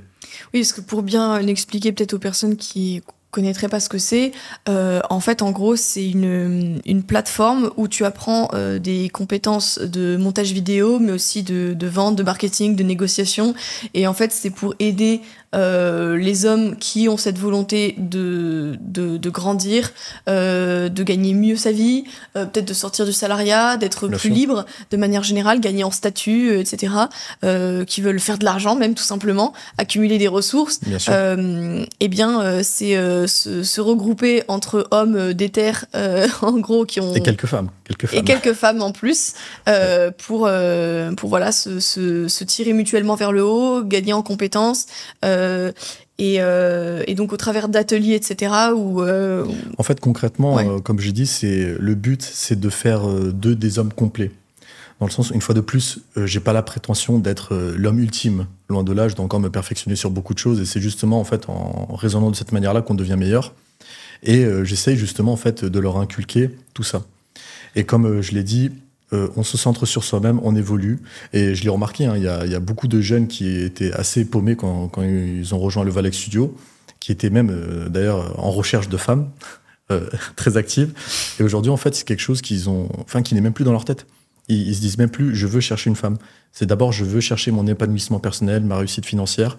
Et aujourd'hui, on a plein qui ont trouvé. Oui, et tout viendra, en fait, c'est l'erreur que font beaucoup, c'est justement de mettre les femmes au centre de leurs préoccupations, Exactement. alors qu'en fait, c'est quelque chose qui gravite autour naturellement à partir du moment où tu as fait de toi-même une priorité. Après, corrige-moi si je me trompe, mais même en tant que femme, tu le ressens quand un mec est needy. Quand un mec, il est là juste... Il est désespéré, désespéré. il recherche l'attention féminine. C'est ça, c'est quelque chose qui se ressent instinctivement et qui te repousse immédiatement. Donc si tu focuses sur tes projets, tes objectifs et que tu as cette ambition et que tu réalises ces rêves, en fait, naturellement, les femmes vont aussi être attirées par ce charisme, cette confiance en toi que tu vas dégager et le fait que tu sois un homme capable, un homme compétent. Oui, non, mais c'est vrai. Et c'est pour ça que, comme je le disais, ça fait plaisir en fait de rentrer dans un axe où on n'est pas juste là pour une histoire d'argent. Parce qu'une fois de plus, l'argent, c'est bien, c'est quelque chose qu'il faut avoir, ça t'apporte de la liberté financière, mais il faut savoir ce que t'en fais derrière, quel est ton but, parce qu'il y a énormément de mecs, j'en connais aussi, hein, qui ont de l'argent et qui, dans leur couple, sont des énormes cucks, ou alors qui n'arrivent pas avec les femmes. C'est vraiment deux choses distinctes. Donc vraiment, en fait, pour être un homme accompli, c'est comme je disais, un packaging, c'est de l'assurance, une vision du monde, une volonté de puissance. L'argent, en fait, c'est vraiment tout un pack. Et là, à ce moment-là, tu peux prétendre à un haut standing. Parce que malheureusement, en fait, rien qu'avoir de l'argent, ça peut aussi flouter en fait ta vision que tu as de la femme. Parce que les femmes vont être attirées vers toi, tu vas penser que c'est parce que tu es quelqu'un de bien, que tu représentes tout ça, mais en fait non, au final, comme tu l'as dit, ça peut juste être une question d'argent. Donc tu tombes rapidement sur des michtos, des mecs avec des mentales de chips qui se font retourner le cerveau. Donc c'est quelque chose de très commun. C'est effectivement quelque chose qui m'a assez surprise quand j'ai... notamment quand je suis arrivée à Paris, ça fait 2 ans maintenant, et que forcément quand tu traînes dans certains milieux politiques, etc., parfois t'es amené à côtoyer des hommes qui sont assez aisés financièrement, et en fait je me suis rendu compte que pour beaucoup ils avaient beau avoir cette aisance financière, ils étaient nuls avec les femmes, quoi. Et ils étaient complètement... ils pouvaient se faire retourner comme des crêpes en 2 secondes. Ils avaient aucun game, si je puis dire. Ils comprenaient rien à rien. Et donc, c'est là aussi où t'as cette... comment dire... faut toi glow up personnellement, mais il faut aussi justement apprendre, se renseigner, avoir un peu, je pense quand même, un peu d'expérience en matière de femmes, sans que ce soit exagéré non plus. Oui. Mais aussi se confronter au réel. En fait, c'est ça le problème, c'est qu'il y a des mecs qui, parfois mécaniquement, vont devenir riches ou vont être aisés, que ce soit par un héritage ou alors par cet aspect où il y en a qui sont un peu autistes et par exemple, ils vont être très bons pour faire de l'argent, mais très nuls dans d'autres domaines. Donc c'est pour ça qu'en fait, c'est vraiment comme un arbre de compétences. Il faut essayer en fait de globe dans à peu près tout. Et moi, là où j'ai eu de la chance, c'est de par mon passé, mon parcours, ça a été très compliqué. Quand j'ai immigré en France, tu as ce rapport au réel. En fait, tu as beaucoup de difficultés qui viennent en fait te donner énormément de leçons sur la vie. Et justement, en fait, tu as des valeurs sur l'argent, sur les relations, que ce soit même des relations d'amitié, hein, des choses que tu cultives. En fait, tu comprends vraiment quelle est vraiment l'essence des choses en substance. Donc, du coup, en fait, tu arrives mieux à les savourer, mieux à les comprendre. Et le problème, c'est que tu as des mecs qui débarquent avec de l'argent sans avoir vécu tout ça. Ben, comme tu l'as dit, ils se font retourner comme des crêpes parce qu'ils comprennent pas. Ils comprennent pas la logique de la chose. Ils n'ont pas d'intelligence relationnelle, sociale. Et tu te retrouves avec des mecs que moi j'en connais, comme je t'ai dit, qui se font tromper ici et là et qui sont, oui, va changer, pardonner. Oui, donc comme quoi, quand les hommes disent oui, mais il faut que j'ai de l'argent, alors oui, mais pas que. Finalement, pour toi, être un homme, c'est quoi? C'est avoir du vécu? C'est avoir du vécu, avoir, comme je l'ai dit, une volonté de puissance, quelque chose qui manque terriblement. Et d'ailleurs, on pourra en parler aussi, mais de cet aspect où tu as évidemment en fait, la chrétienté en France, enfin la vision que les Français ont de la chrétienté qui est dans ce côté très martyr, je dois souffrir ici-bas pour pouvoir être heureux dans l'au-delà. Alors qu'à comparaison, par exemple, dans les pays anglo-saxons, dont l'Angleterre, on se retrouve plus en fait dans un espèce d'une vision du christianisme qui est dans du capitalisme, c'est-à-dire que dans l'Ancien Testament, tu prends Deutéronome, Thessaloniciens, qui montrent justement que si tu réussis, c'est une bénédiction de Dieu. Qu'en fait, il y a des élus et si tu arrives à accumuler des ressources, c'est que Dieu t'a béni concrètement. Même avec la parabole des talents de Matthieu, il me semble, qui t'explique tout ça. Donc c'est pour ça que cette vision de la chrétienté en France, je pense, qui freine énormément les gens. Et c'est pas que sur les relations hommes-femmes, hein. C'est sur le business, c'est la vision du monde. En fait, limite, cet aspect martyr les maintient dans la pauvreté, maintient les pensées limitantes parce qu'ils se disent non mais c'est pas le vrai monde, on s'en fout, le matérialisme, je ne sais quoi. En fait, ils passent à côté de la réalité. L'argent c'est sale, on ne peut pas servir Dieu et l'argent. Oui, c'est ça, alors que pas du tout. Et en fait, ils ont vraiment ce côté de, comme tu as dit, l'argent c'est sale, c'est le diable, c'est le monde. Il faut être en dehors de ça, s'émanciper spirituellement. En fait, c'est que des concepts abstraits. Et en fait, on a vite tendance à se perdre dans l'abstrait et ne plus vivre dans la réalité. Et justement, en fait, ce qui est paradoxal, c'est que justement, ces types-là sont malheureux. Malheureux. Et moi, le nombre de fois où, quand j'ai pris un peu mon virage entrepreneurial, montrer aux gens, regardez, en fait, on vaut mieux que ça, on peut faire de grandes choses, et tout en étant en fait en adéquation avec la religion. Mais ces mecs-là ne peuvent pas l'accepter. Parce qu'une fois de plus, ils se servent aussi de la religion en fait comme un espèce de bouc émissaire. C'est non, mais c'est pas bien. Mais en fait, en réalité, c'est juste qu'en fait, ils n'ont pas le cran de sortir de leur zone de confort, d'avoir le courage d'entreprendre. Et justement, en fait, ils se maintiennent là-dedans. Et la religion, c'est la parfaite excuse pour rester là. Ouais, parce que tu t'es heurté, finalement, si tu abordes cette question, c'est parce que tu t'es heurté à certaines réactions quand tu as commencé à afficher une volonté d'entreprendre, une aisance financière que tu recherches et que tu as atteint. Et donc, pour toi, voilà, c'est dû à ces réflexes très catholiques, mais très français, parce que dans d'autres pays chrétiens, mais pas catholiques, ils n'ont pas ce truc-là. C'est ça. Si j'ai bien compris, oui. C'est exactement ça. Et comme je dis, on le voit notamment en France. Et comme je te dis, tu compares avec l'Angleterre. C'était Weber qui avait théorisé ça, justement, le capitalisme qu'avait engendré le protestantisme là-bas. C'est vraiment une autre vision qu'il faudrait aussi appliquer en France. Mais le problème, c'est que les racines chrétiennes en France sont très profondes, notamment catholiques. Et on le voit, en fait, on est très attaché aux traditions, à l'église, la messe. Vraiment, comme je dis encore, dans ce côté martyr, il faut qu'on souffre. Oui, mais il faut souffrir pour de bonnes raisons, pour apporter de bons fruits. Mais de toute façon, si on repart encore dans le côté biblique, tu regardes l'arbre à ses fruits. Et si tes fruits, c'est que dans ta vie, t'es déprimé, t'as des problèmes avec les femmes, t'as pas beaucoup d'argent ou quoi, les fruits sont pas bons. Donc voilà, moi, en tout cas, c'est ma vision que j'ai de la religion. Ouais, d'accord. Ce que j'allais te demander, c'est si toi, t'étais chrétien, croyant ou pas du tout. Moi, de base, j'ai vécu... J'ai baigné dans le catholicisme, mais c'est vrai que j'ai pris beaucoup de recul par rapport à ça, parce que, étant jeune, ça m'a mis beaucoup de barrières mentales. Et en fait, je n'osais pas faire des choses parce que je pensais que c'était mal, que j'allais aller en enfer, que ceci et que cela. Et c'est pour ça que je me suis mis aussi à étudier les religions, pour savoir en fait pourquoi concrètement je pense ça. Est-ce qu'il y a des raisons valables? Et évidemment, en fait, j'ai trouvé des choses qui allaient dans mon sens, et je suis sorti en fait dans cet endoctrinement qui est quand même assez puissant. Quand je dis j'en suis sorti, dans le sens où je crois toujours en Dieu, mais à ma façon. Et pas dans la façon dont en fait, on veut me l'inculquer avec cette doctrine qui ne me correspond pas du tout. Ces dogmes, ces mantras, etc. C'est exactement ça. Bah, écoute, ça me fait écho donc au sujet de la droite française qu'on va pouvoir basculer dessus parce que moi, je me suis heurtée à ce gros tabou de l'argent quand j'ai commencé à vouloir monétiser mon audience, monétiser, vivre de mon activité sur les réseaux sociaux, parce que c'est une chose de produire des vidéos gratuites. Moi, j'ai une volonté derrière qui est d'influencer ma génération, de créer du débat d'idées, etc. Moi, il y a une volonté évidemment métapolitique derrière tout ce que je fais, mais j'ai quand même aussi envie d'en vivre et d'en vivre confortablement quand même.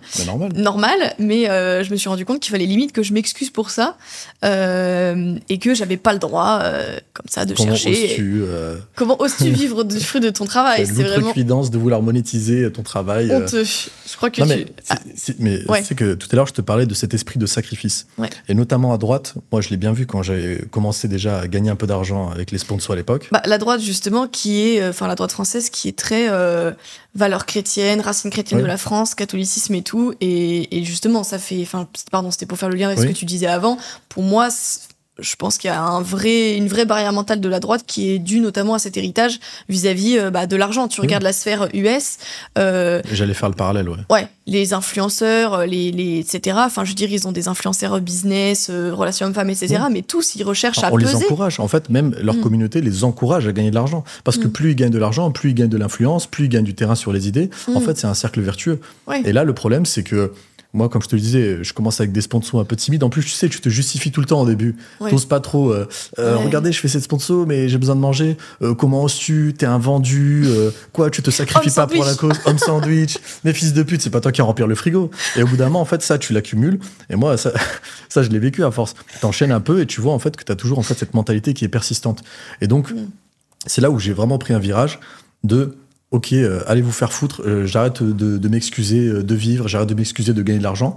En fait, je vais vous faire des faciales de flex. Parce que justement, ça va peut-être être le moyen de vous réveiller. Et justement, et c'est ça où j'ai été quand même très agréablement surpris, c'est que j'ai vu qu'il y avait une bonne partie de ma communauté qui l'a compris. Et qui s'est dit, oui, mais c'est vrai. En fait, il faut peser, il faut faire de l'argent. Parce que une fois de plus, ils ont beaucoup d'ambitions. Tout à l'heure, on parlait des relations femmes, mais ils ont aussi des ambitions politiques. Mais ok, tu fais quoi, apparaître en slip devant chez toi et tweeter tous les jours Mais tes ambitions, c'est quoi? T'as fait de l'argent, t'as fait un truc, non? Oui. T'es qui, une fois de plus, t'es qui? Dans le réel, dans la vraie vie, faut avoir aussi du vécu, justement, et de l'expérience. Non, mais je suis d'accord avec toi. Moi, je vois vraiment une mission à un moment donné qu'il faut avoir, qui est de réveiller un peu la droite, la rendre déjà plus dynamique, plus fun, plus soudée aussi. Parce que le milieu de la droite est rempli de chiens, d'hypocrisie, de lâcheté. Et en fait, c'est ça qui me pose problème, c'est qu'à droite, si tu commets une erreur, si tu t'écartes un peu du chemin, on va t'ostraciser, directement on va te tourner de dos, ça va unfollow, ça, tu vois. C'est vraiment un monde de putes. Ouais. Et c'est ça le problème. C'est que en fait, t'as pas le droit à l'erreur. Et même vis-à-vis, je te parle des gens de droite basique, je te parle pas forcément dans le milieu politique ou quoi. Si tu commets une erreur, les gens vont te tomber dessus à mort, comme si en fait tu devais être un être humain parfait. Oui, mais surtout une erreur, par rapport à ce que eux ont en tête de schéma de ce que doit être la droite, un homme de droite, etc. Moi, je trouve que tout ce qui est cette idée de, à la base, la droite, c'est pas le camp du libéralisme, de la volonté de puissance, de l'ambition, de la hiérarchie. C'est pour ça que je disais dans ma vidéo que c'est bizarre quand même, tu vois. C'est 50 nuances de gauchisme. Ils se rejoignent juste sur la question de l'immigration. Mais attention, oh là là, tu fais de l'argent, c'est ce côté, tu sais, la souveraineté. Mais vraiment, en fait, ils se rendent pas compte, ils ont une mentalité communiste. Ouais. Et justement, en fait, ils se retrouvent dans ces schémas-là. Et moi, si on peut parler d'ailleurs un peu du business que tu avais essayé de lancer, que j'ai vu, évidemment, ça a créé tout un drama, etc. Thaïs, elle surfe sur la misère sexuelle des hommes. Et fils de pute. En fait, moi, ce qui me rend dingue, c'est que évidemment, il y a des choses que tu aurais pu améliorer, mieux faire, comme dans tout. Oui, il y a des erreurs marketing évidentes. Voilà, mais une fois de plus, en fait, moi, je valorise toujours ce côté où les gens essaient d'entreprendre, essaient de faire des choses. Tant que c'est pas de scammer les gens. Parce que après, je comprends aussi que les gens aient des réflexes de c'est de l'arnaque, etc. Oui, c'est bien sûr. Bon, on peut critiquer autant qu'on veut l'approche que j'ai pu avoir et les produits que j'ai pu proposer. Alors le premier, du coup, c'était une communauté en ligne, donc avec des lives privés, etc. Puis la deuxième chose, c'était un programme d'accompagnement. Il y a absolument personne qui s'en est plaint, aucune des personnes qui ont pu faire partie de ces programmes-là ne s'est plaint, que je sache. Il y a un bon taux de satisfaction. Bon, c'est plus quelque chose que je fais aujourd'hui, je mets la parenthèse, pour diverses raisons. Mais de fait, moi j'ai eu cette envie d'entreprendre, de lancer un truc, je sais pas, d'aider les gens concrètement, d'avoir un projet, une source de revenus, mais où c'est donnant-donnant. En fait, j'en vis, mais à la fois j'apporte de la valeur aux personnes qui me font confiance. En fait, ton erreur a été d'avoir été une femme, en fait. Parce que ce genre de projet, d'idées de business, c'est des choses qui sont finalement assez courantes. Et il y a, que ce soit les Alex Hitchen ou d'autres qui proposent justement des accompagnements, des trucs de coach en séduction, je sais pas quoi. Évidemment, on peut juger comme on veut ce genre de choses. Mais malheureusement, toi, t'as ciblé un avatar qui était assez compliqué en tant que femme, comme on l'a dit au début, dans le sens où enseigner à des hommes comment être des hommes en tant que femme, c'est un peu bancal. C'est très bancal, parce qu'une fois de plus, même si au fond tu as raison dans ce que tu veux enseigner, mais non, t'es une femme, tu vois, tu peux pas. Tu touches en fait à des points sensibles, et même moi je l'ai vu en tant qu'homme quand je parlais de certaines choses, les mecs se sont tapés offusqués. L'ego masculin. L'ego est touché, et l'ego masculin est énorme, tu vois, sur ce genre de choses. Donc évidemment, t'as eu un gigadrama, quoi, ce qui est fait normal. Ouais, mais comme tu dis, la droite ne pardonne pas. La droite, c'est assez catastrophique. Moi aussi, j'ai été beaucoup... bon, vas-y, on rentre dans le vif du sujet, mais j'ai été très écœurée de beaucoup de réactions, que ce soit franchement, mais le harcèlement que je me suis pris, je veux dire, les gens ne savent peut-être pas, mais par exemple, quand j'ai lancé ce premier truc de communauté en ligne, en gros, avec des lives privés que je faisais pour les abonnés de la plateforme, mais tout comme, je sais pas, un Tipeee ou un Patreon, tu vois. Mais la violence de ce que je me suis pris, je vais pas faire ma victime, parce que j'en parle aujourd'hui parce que c'était il y a des mois et que l'eau a coulé sous les ponts, et que justement j'aurais jamais réagi dans le feu de l'action, parce que ça aurait fait trop plaisir aux gens qui m'attaquaient que je leur donne de l'importance, que je réagisse, etc. Mais ça a été très violent. Tentative de piratage, de sabotage de ce que j'essaie de faire, comment on appelle ça aussi, des deepfakes d'IA pornographiques pour décrédibiliser, c'est rempli de malades mentaux, des trucs chauds, tu vois, où je me suis dit mais qu'est-ce que j'ai fait pour mériter ça, genre à la base, pardon, mais j'ai quand même pris la parole sur des sujets où vous oseriez même pas faire un tweet avec un pseudo en disant la même chose que moi. Moi je suis là, j'affiche ma tête, j'ai mon nom, tout est trouvable en ligne, j'ai même ma famille, etc., que tu peux trouver en 2 clics. Je veux dire, je prends des risques, je dis des trucs, et genre quoi, mon problème c'est d'avoir essayé de gagner de l'argent avec ça, d'avoir de l'ambition, mais je vous emmerde en fait.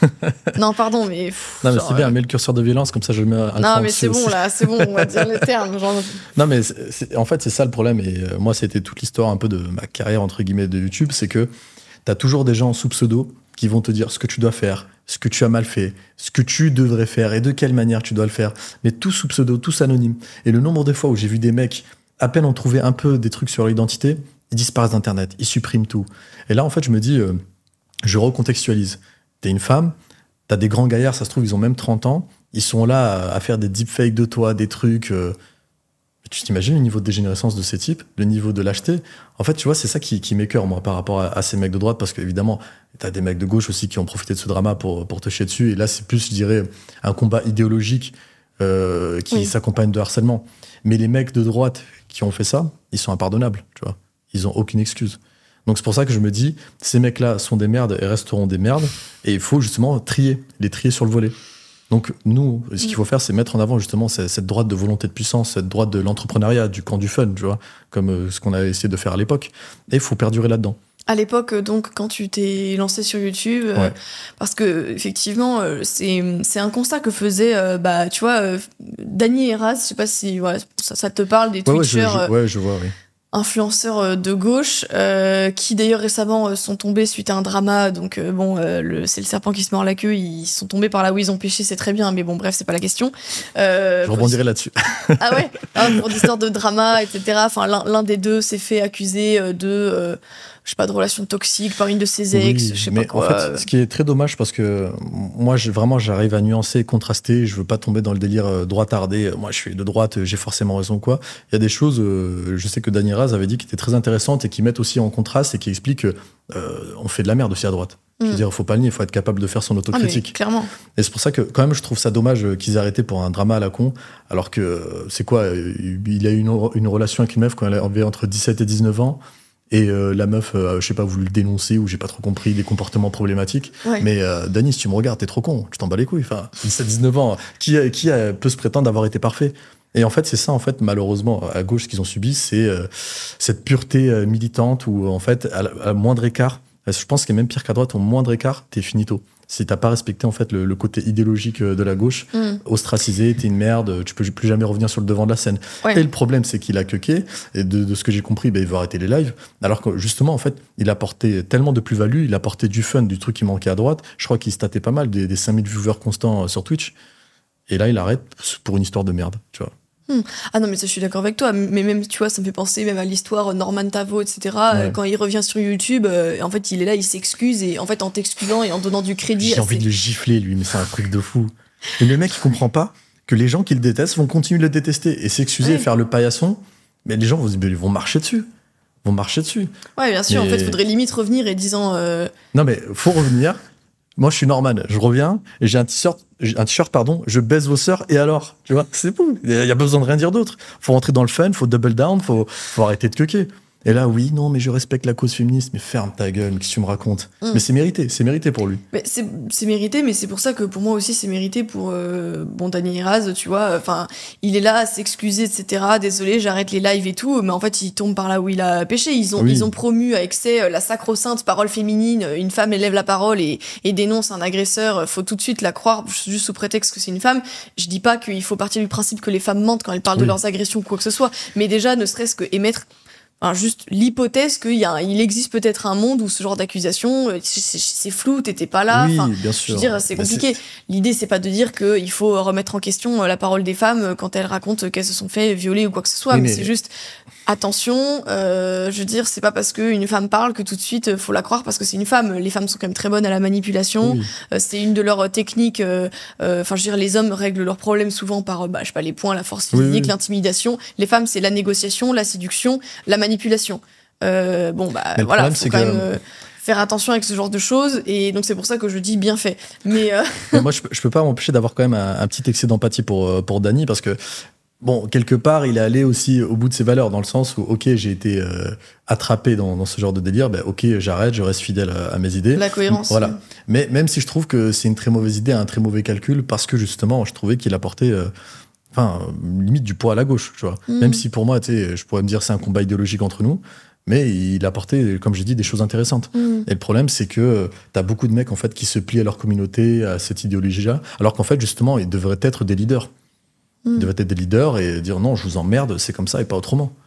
Mais bon, malheureusement, sélection naturelle, j'espère pour lui qu'il reviendra quand même et qu'il comprendra son erreur.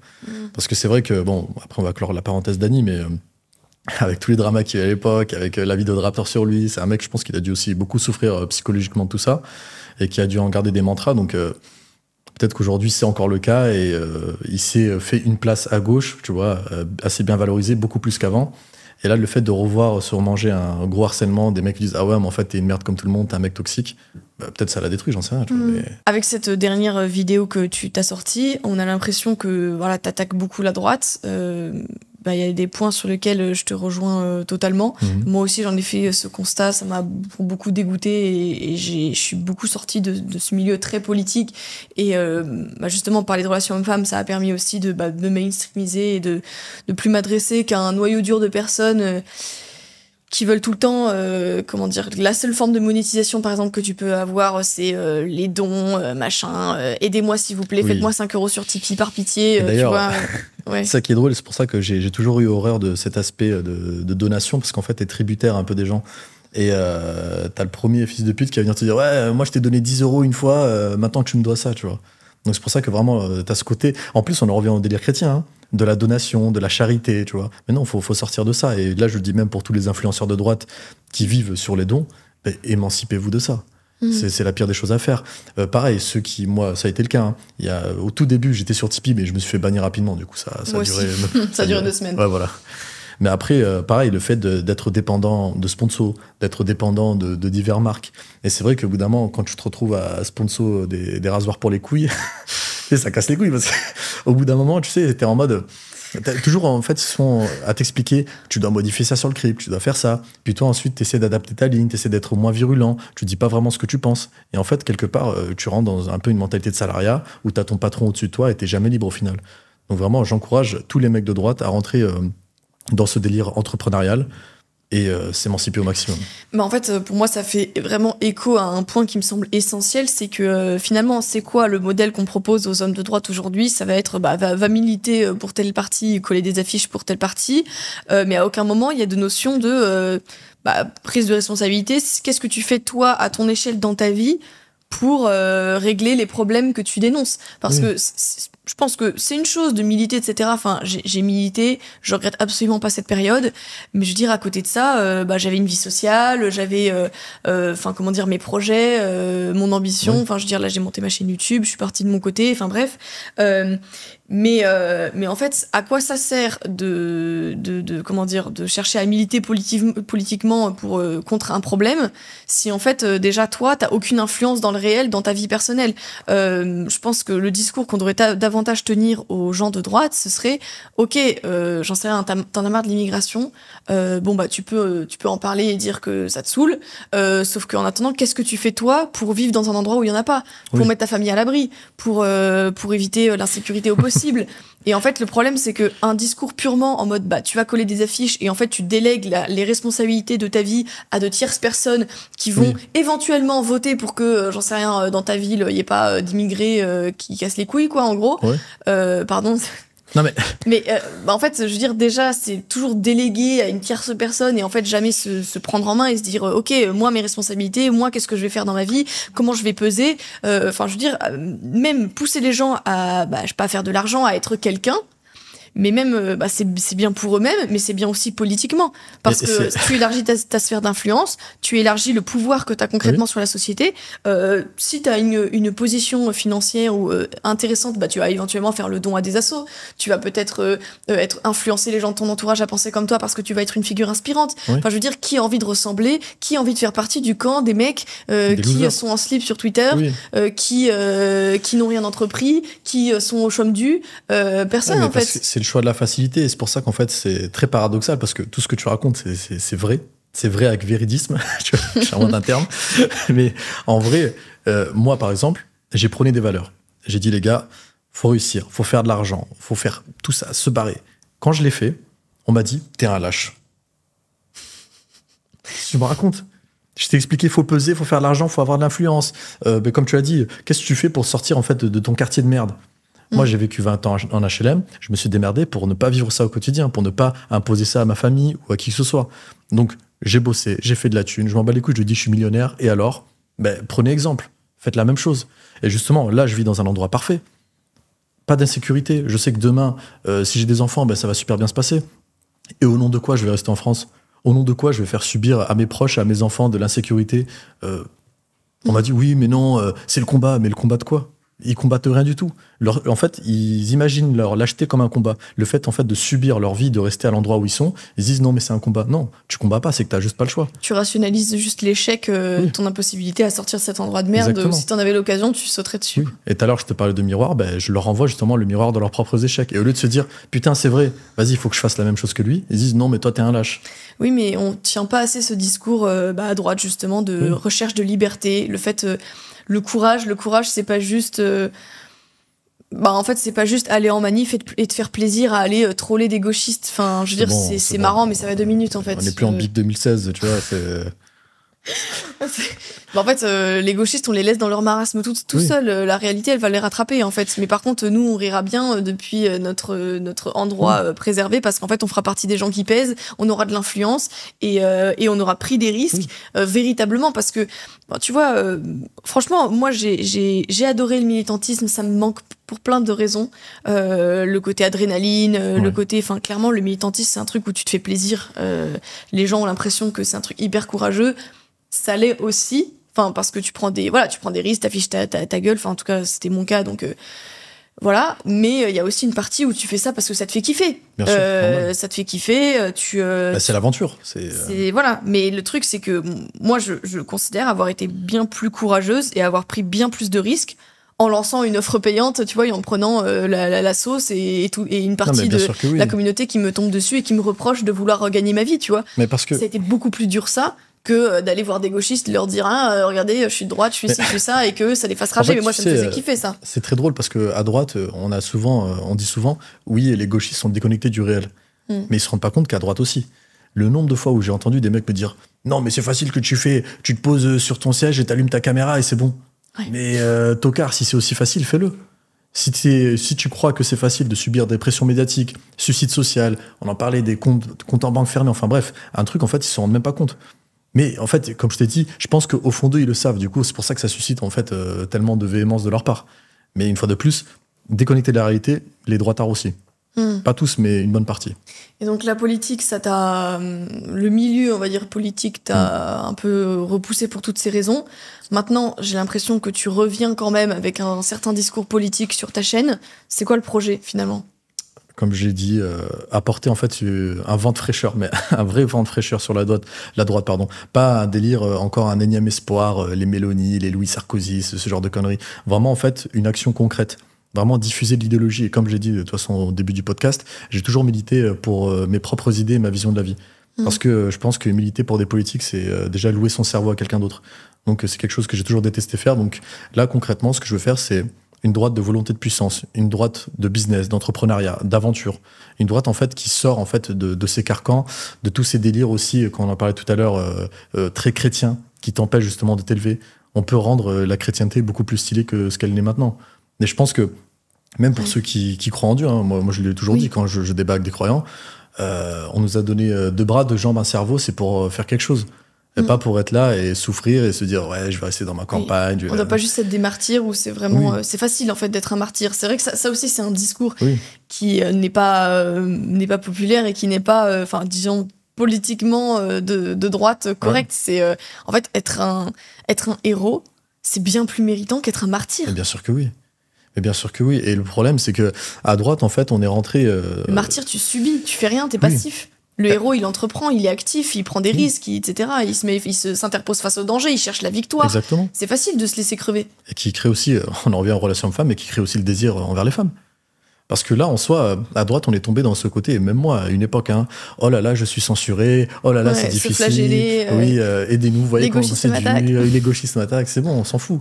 Et en plus, pareil, je comprends pas ce focus de la droite sur la gauche. Parce qu'on sait que c'est déjà une idéologie en vase clos, que pour moi, qui suis un capitaliste max, je sais que ça va pas durer longtemps. Dans le sens où ça va se mordre entre eux, il va se passer comme ce qui se passe avec Dany Raz et compagnie. On s'en fout, c'est de leur côté. Maintenant, comme j'ai dit, il faut progresser à droite, il faut apporter une nouvelle vision et faire le ménage un peu avec tous les politiciens qu'on a actuellement. Je recoupe avec ce que je disais tout à l'heure sur Dany Raz, le propos m'est revenu en tête. En fait, il disait quelque chose que j'avais trouvé très juste, c'est qu'il avait dit, à l'époque de Valek, Raptor, etc., enfin les débuts du YouTube de droite, la puissance de frappe de droite sur Internet, elle était monumentale. On avait le monopole limite de l'humour, vraiment la subversion, faire rire, voilà. Tout le côté transgressif et le côté fun et stylé, il était chez nous. Et en fait, la droite s'est énormément ringardisée, je trouve, depuis quelques années, notamment depuis qu'un certain nombre d'entre vous ont arrêté les vidéos, etc. Maintenant, comme on avait pu échanger à ce sujet, c'est notamment parce que le milieu politicien de droite, le milieu associatif de droite, n'a jamais reconnu le travail de ce que vous avez fait, qui a fait que beaucoup de personnes en sont venues aux idées de droite, au militantisme, etc., grâce aux vidéos que vous produisiez. Et ce côté, en fait, non, c'était un peu les troubadours d'Internet, pas très sérieux. Et alors en fait, c'est ça le truc, c'est que tu regardes les US, et là-dessus, tu vois, Dany Raz, ils avaient trop raison. C'est qu'ils disaient, mais en fait, aujourd'hui, ils sont complètement, ce milieu, il est un peu démantelé. Ils ont énormément perdu en puissance. Et moi, je pense que c'est notamment parce qu'on n'a pas bénéficié de ce soutien. On a été méprisé par la classe politique française, qui a l'impression que parce qu'elle fait partie des institutions, elle est plus sérieuse et elle est plus efficace que des gens comme nous.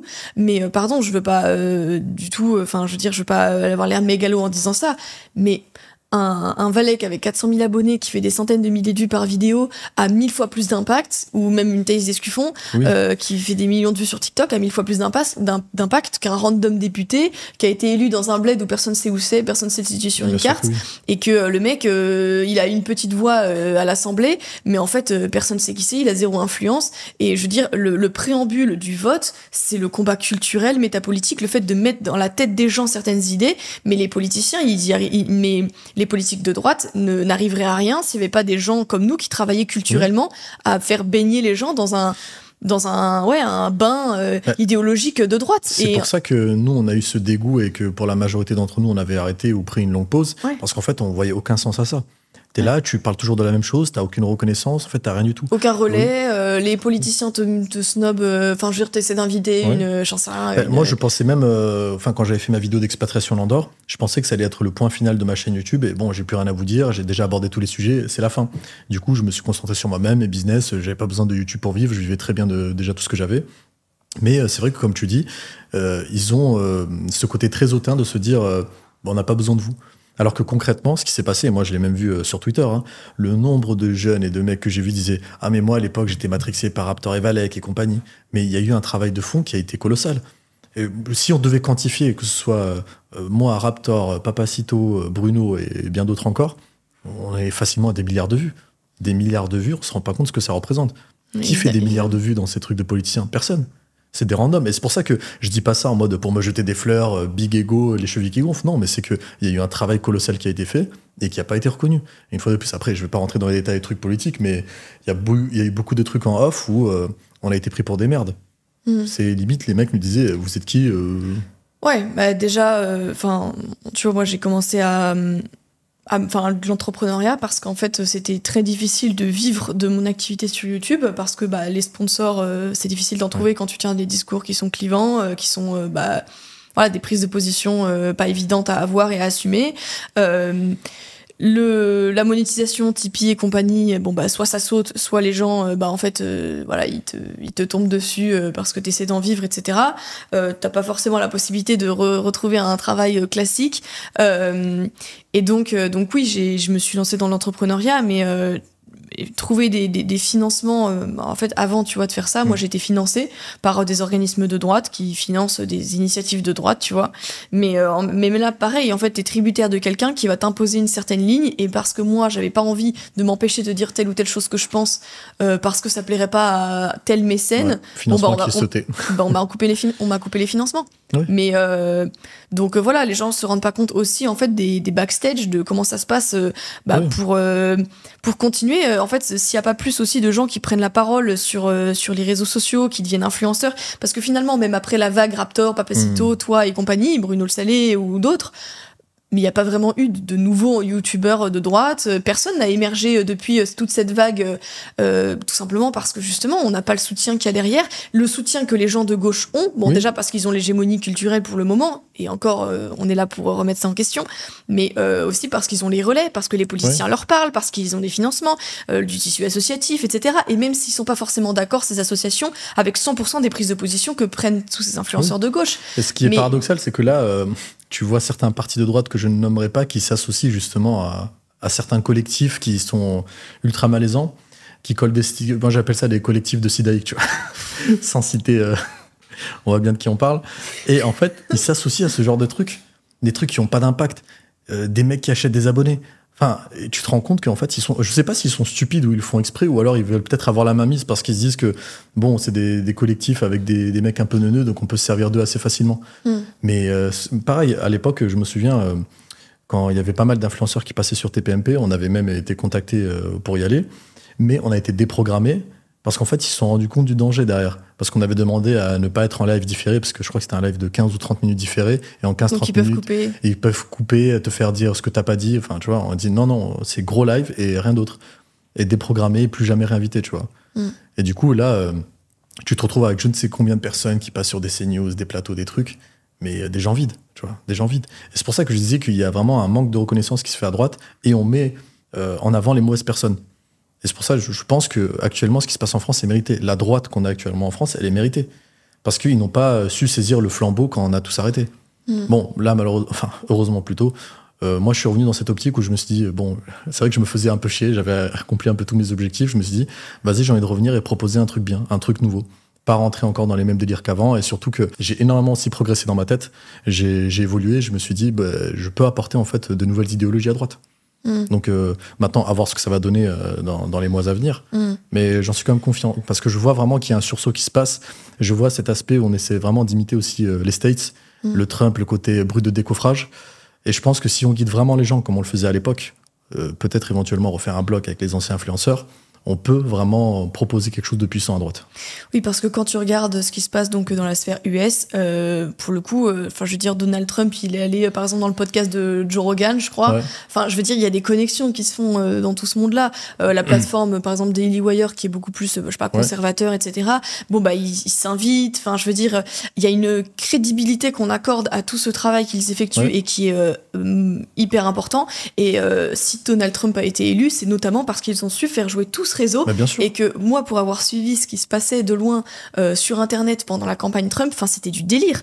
Il allait sur sur des chaînes YouTube, je sais pas, notamment il a fait un live Twitch, je crois, avec des mecs dans un hélicoptère, mais des délires comme ça. Trump a même fait un live avec 2 TikTokeuses albanaises, mais rien à voir, mais vraiment de la présence en ligne. Mais c'est ça qu'il faut faire. Et la sphère française est beaucoup trop bête, pour la droite la plus bête du monde, pour pas se rendre compte que, enfin, il y a le créneau à prendre. Nous, on fait le taf. On a aussi une volonté idéologique, politique. Enfin, on a une mission, tu vois. Moi, je me sens quand même investi dans certains combats dans ce que je fais. C'est normal. Au-delà du fait de chercher à en vivre, etc. À la base, moi, c'était une volonté militante. Et en fait, tu comprends pas pourquoi il y a cette espèce de scission.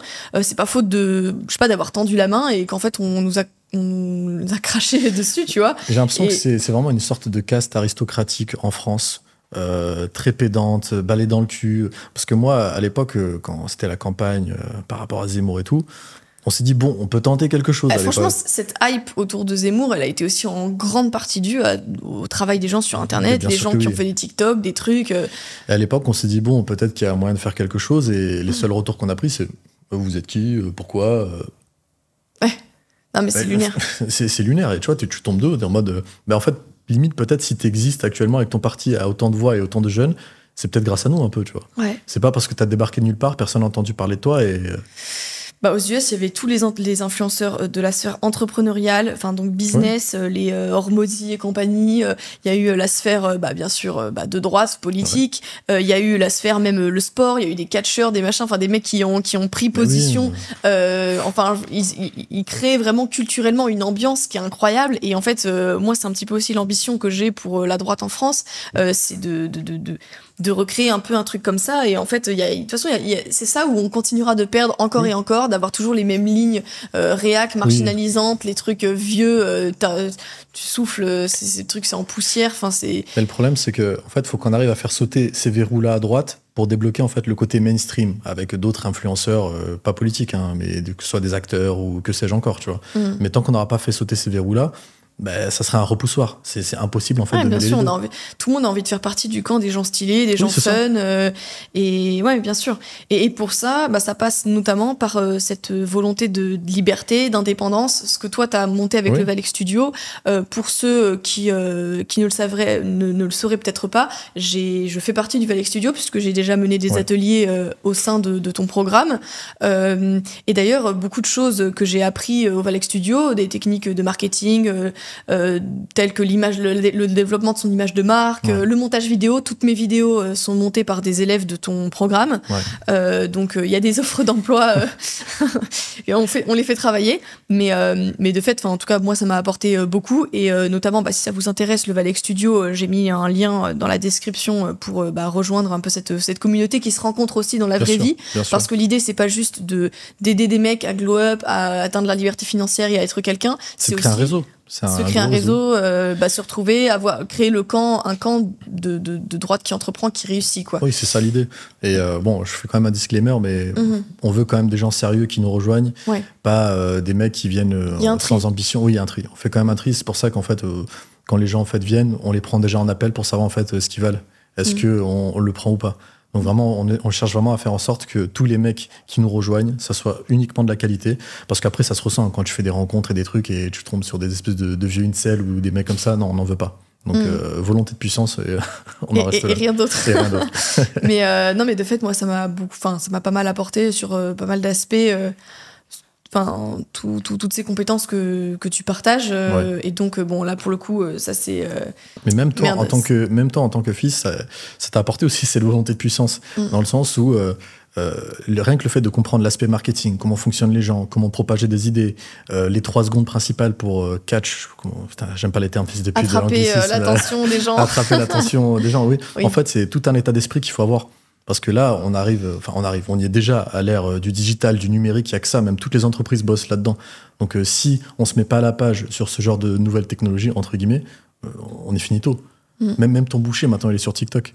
Donc c'est pour ça qu'il faut maîtriser tous ces codes-là. Et en maîtrisant tout ça, non seulement on peut s'émanciper financièrement, on arrive à propager aussi ses idées et on devient quelqu'un. On sait pourquoi en fait on se bat ou on se lève le matin. En fait, l'attention, c'est le nouveau pétrole du 21e siècle. Si tu comprends comment attirer l'attention des gens, mais du coup, que ce soit en termes de business, mais aussi politiquement, attirer l'attention des gens politiquement, savoir bien communiquer, etc. C'est ce qu'a fait Trump aux States. Et ben en fait, t'as tout compris, t'as de l'influence, etc. Et bon, aujourd'hui, c'est vrai que tous les deux, on peut parler de tout ça avec une entière liberté parce qu'on dépend plus de personne financièrement, d'aucun organisme, d'association, etc. Donc là, notre parole, on est d'accord pour dire que ça engage vraiment 100% que nous. Ah oui, c'est que nous. Clairement. Et ça aussi, même c'est ce que je souhaite aux gens, c'est d'avoir le fait de glow up financièrement, le fait de se créer une situation, le fait de se mettre à l'abri ses proches, etc. Ça a 1 milliard de choses positives qui découlent du fait d'entreprendre, de prendre des risques, de se construire une situation. Ouais. Et c'est notamment à des aspects que je trouve extrêmement libérateurs, c'est ce fait de dire ok, maintenant que je dépends plus de personne, et en fait je peux dire ce que je pense. Oui, clairement. Et donc moi c'est même pour ça aussi que je pense que les gens de droite devraient être plus dans l'entrepreneuriat, parce qu'en fait ils auraient plus peur de dire ce qu'ils pensent tout haut. Et aujourd'hui, ce qui maintient beaucoup de gens de droite dans la passivité, c'est le fait d'être salarié, parce qu'en fait ils ont peur de perdre leur boulot s'ils disent ce qu'ils pensent avec leurs collègues de boulot. Ils sont sur des rails, et même la sémantique même du mot entrepreneuriat, entreprendre sa vie en main, clairement en fait c'est juste tout ce qu'il faut faire.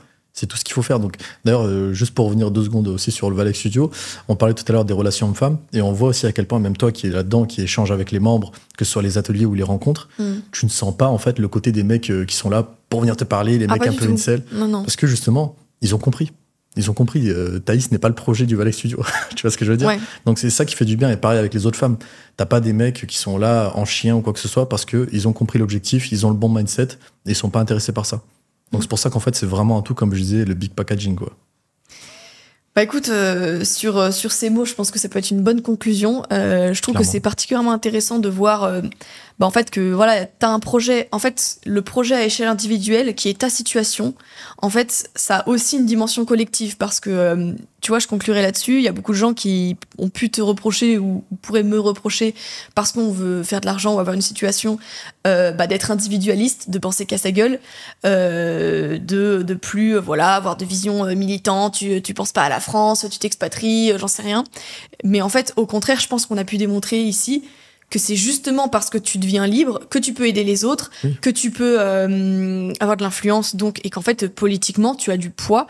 Et en fait, pour moi, c'est ça la solution politique sur lequel on a le plus de prise aujourd'hui, c'est de pousser les gens à être libres comme nous. Et en fait, c'est de l'individualisme, mais qui a des répercussions c'est aide-toi toi-même et tu pourras aider les autres après. Voilà. C'est l'inverse de ce que font les gauchistes et l'inverse de ce que fait la droite aussi, paradoxalement. Donc non, très bonne conclusion. Il faut être individualiste. Bon, écoute, merci beaucoup Valec d'être venu sur ma chaîne. Je le redis, plaisir de faire plaisir, joie de recevoir. Et donc j'invite toutes les personnes que ça intéresse à aller rejoindre ta chaîne, regarder ton contenu, et rejoindre le Valec Studio éventuellement s'ils sont intéressés via le lien en description. S'ils sont déter surtout, s'ils sont déter. S'ils sont déter, c'est le plus important. Merci Valec. Merci à toi Thaïs.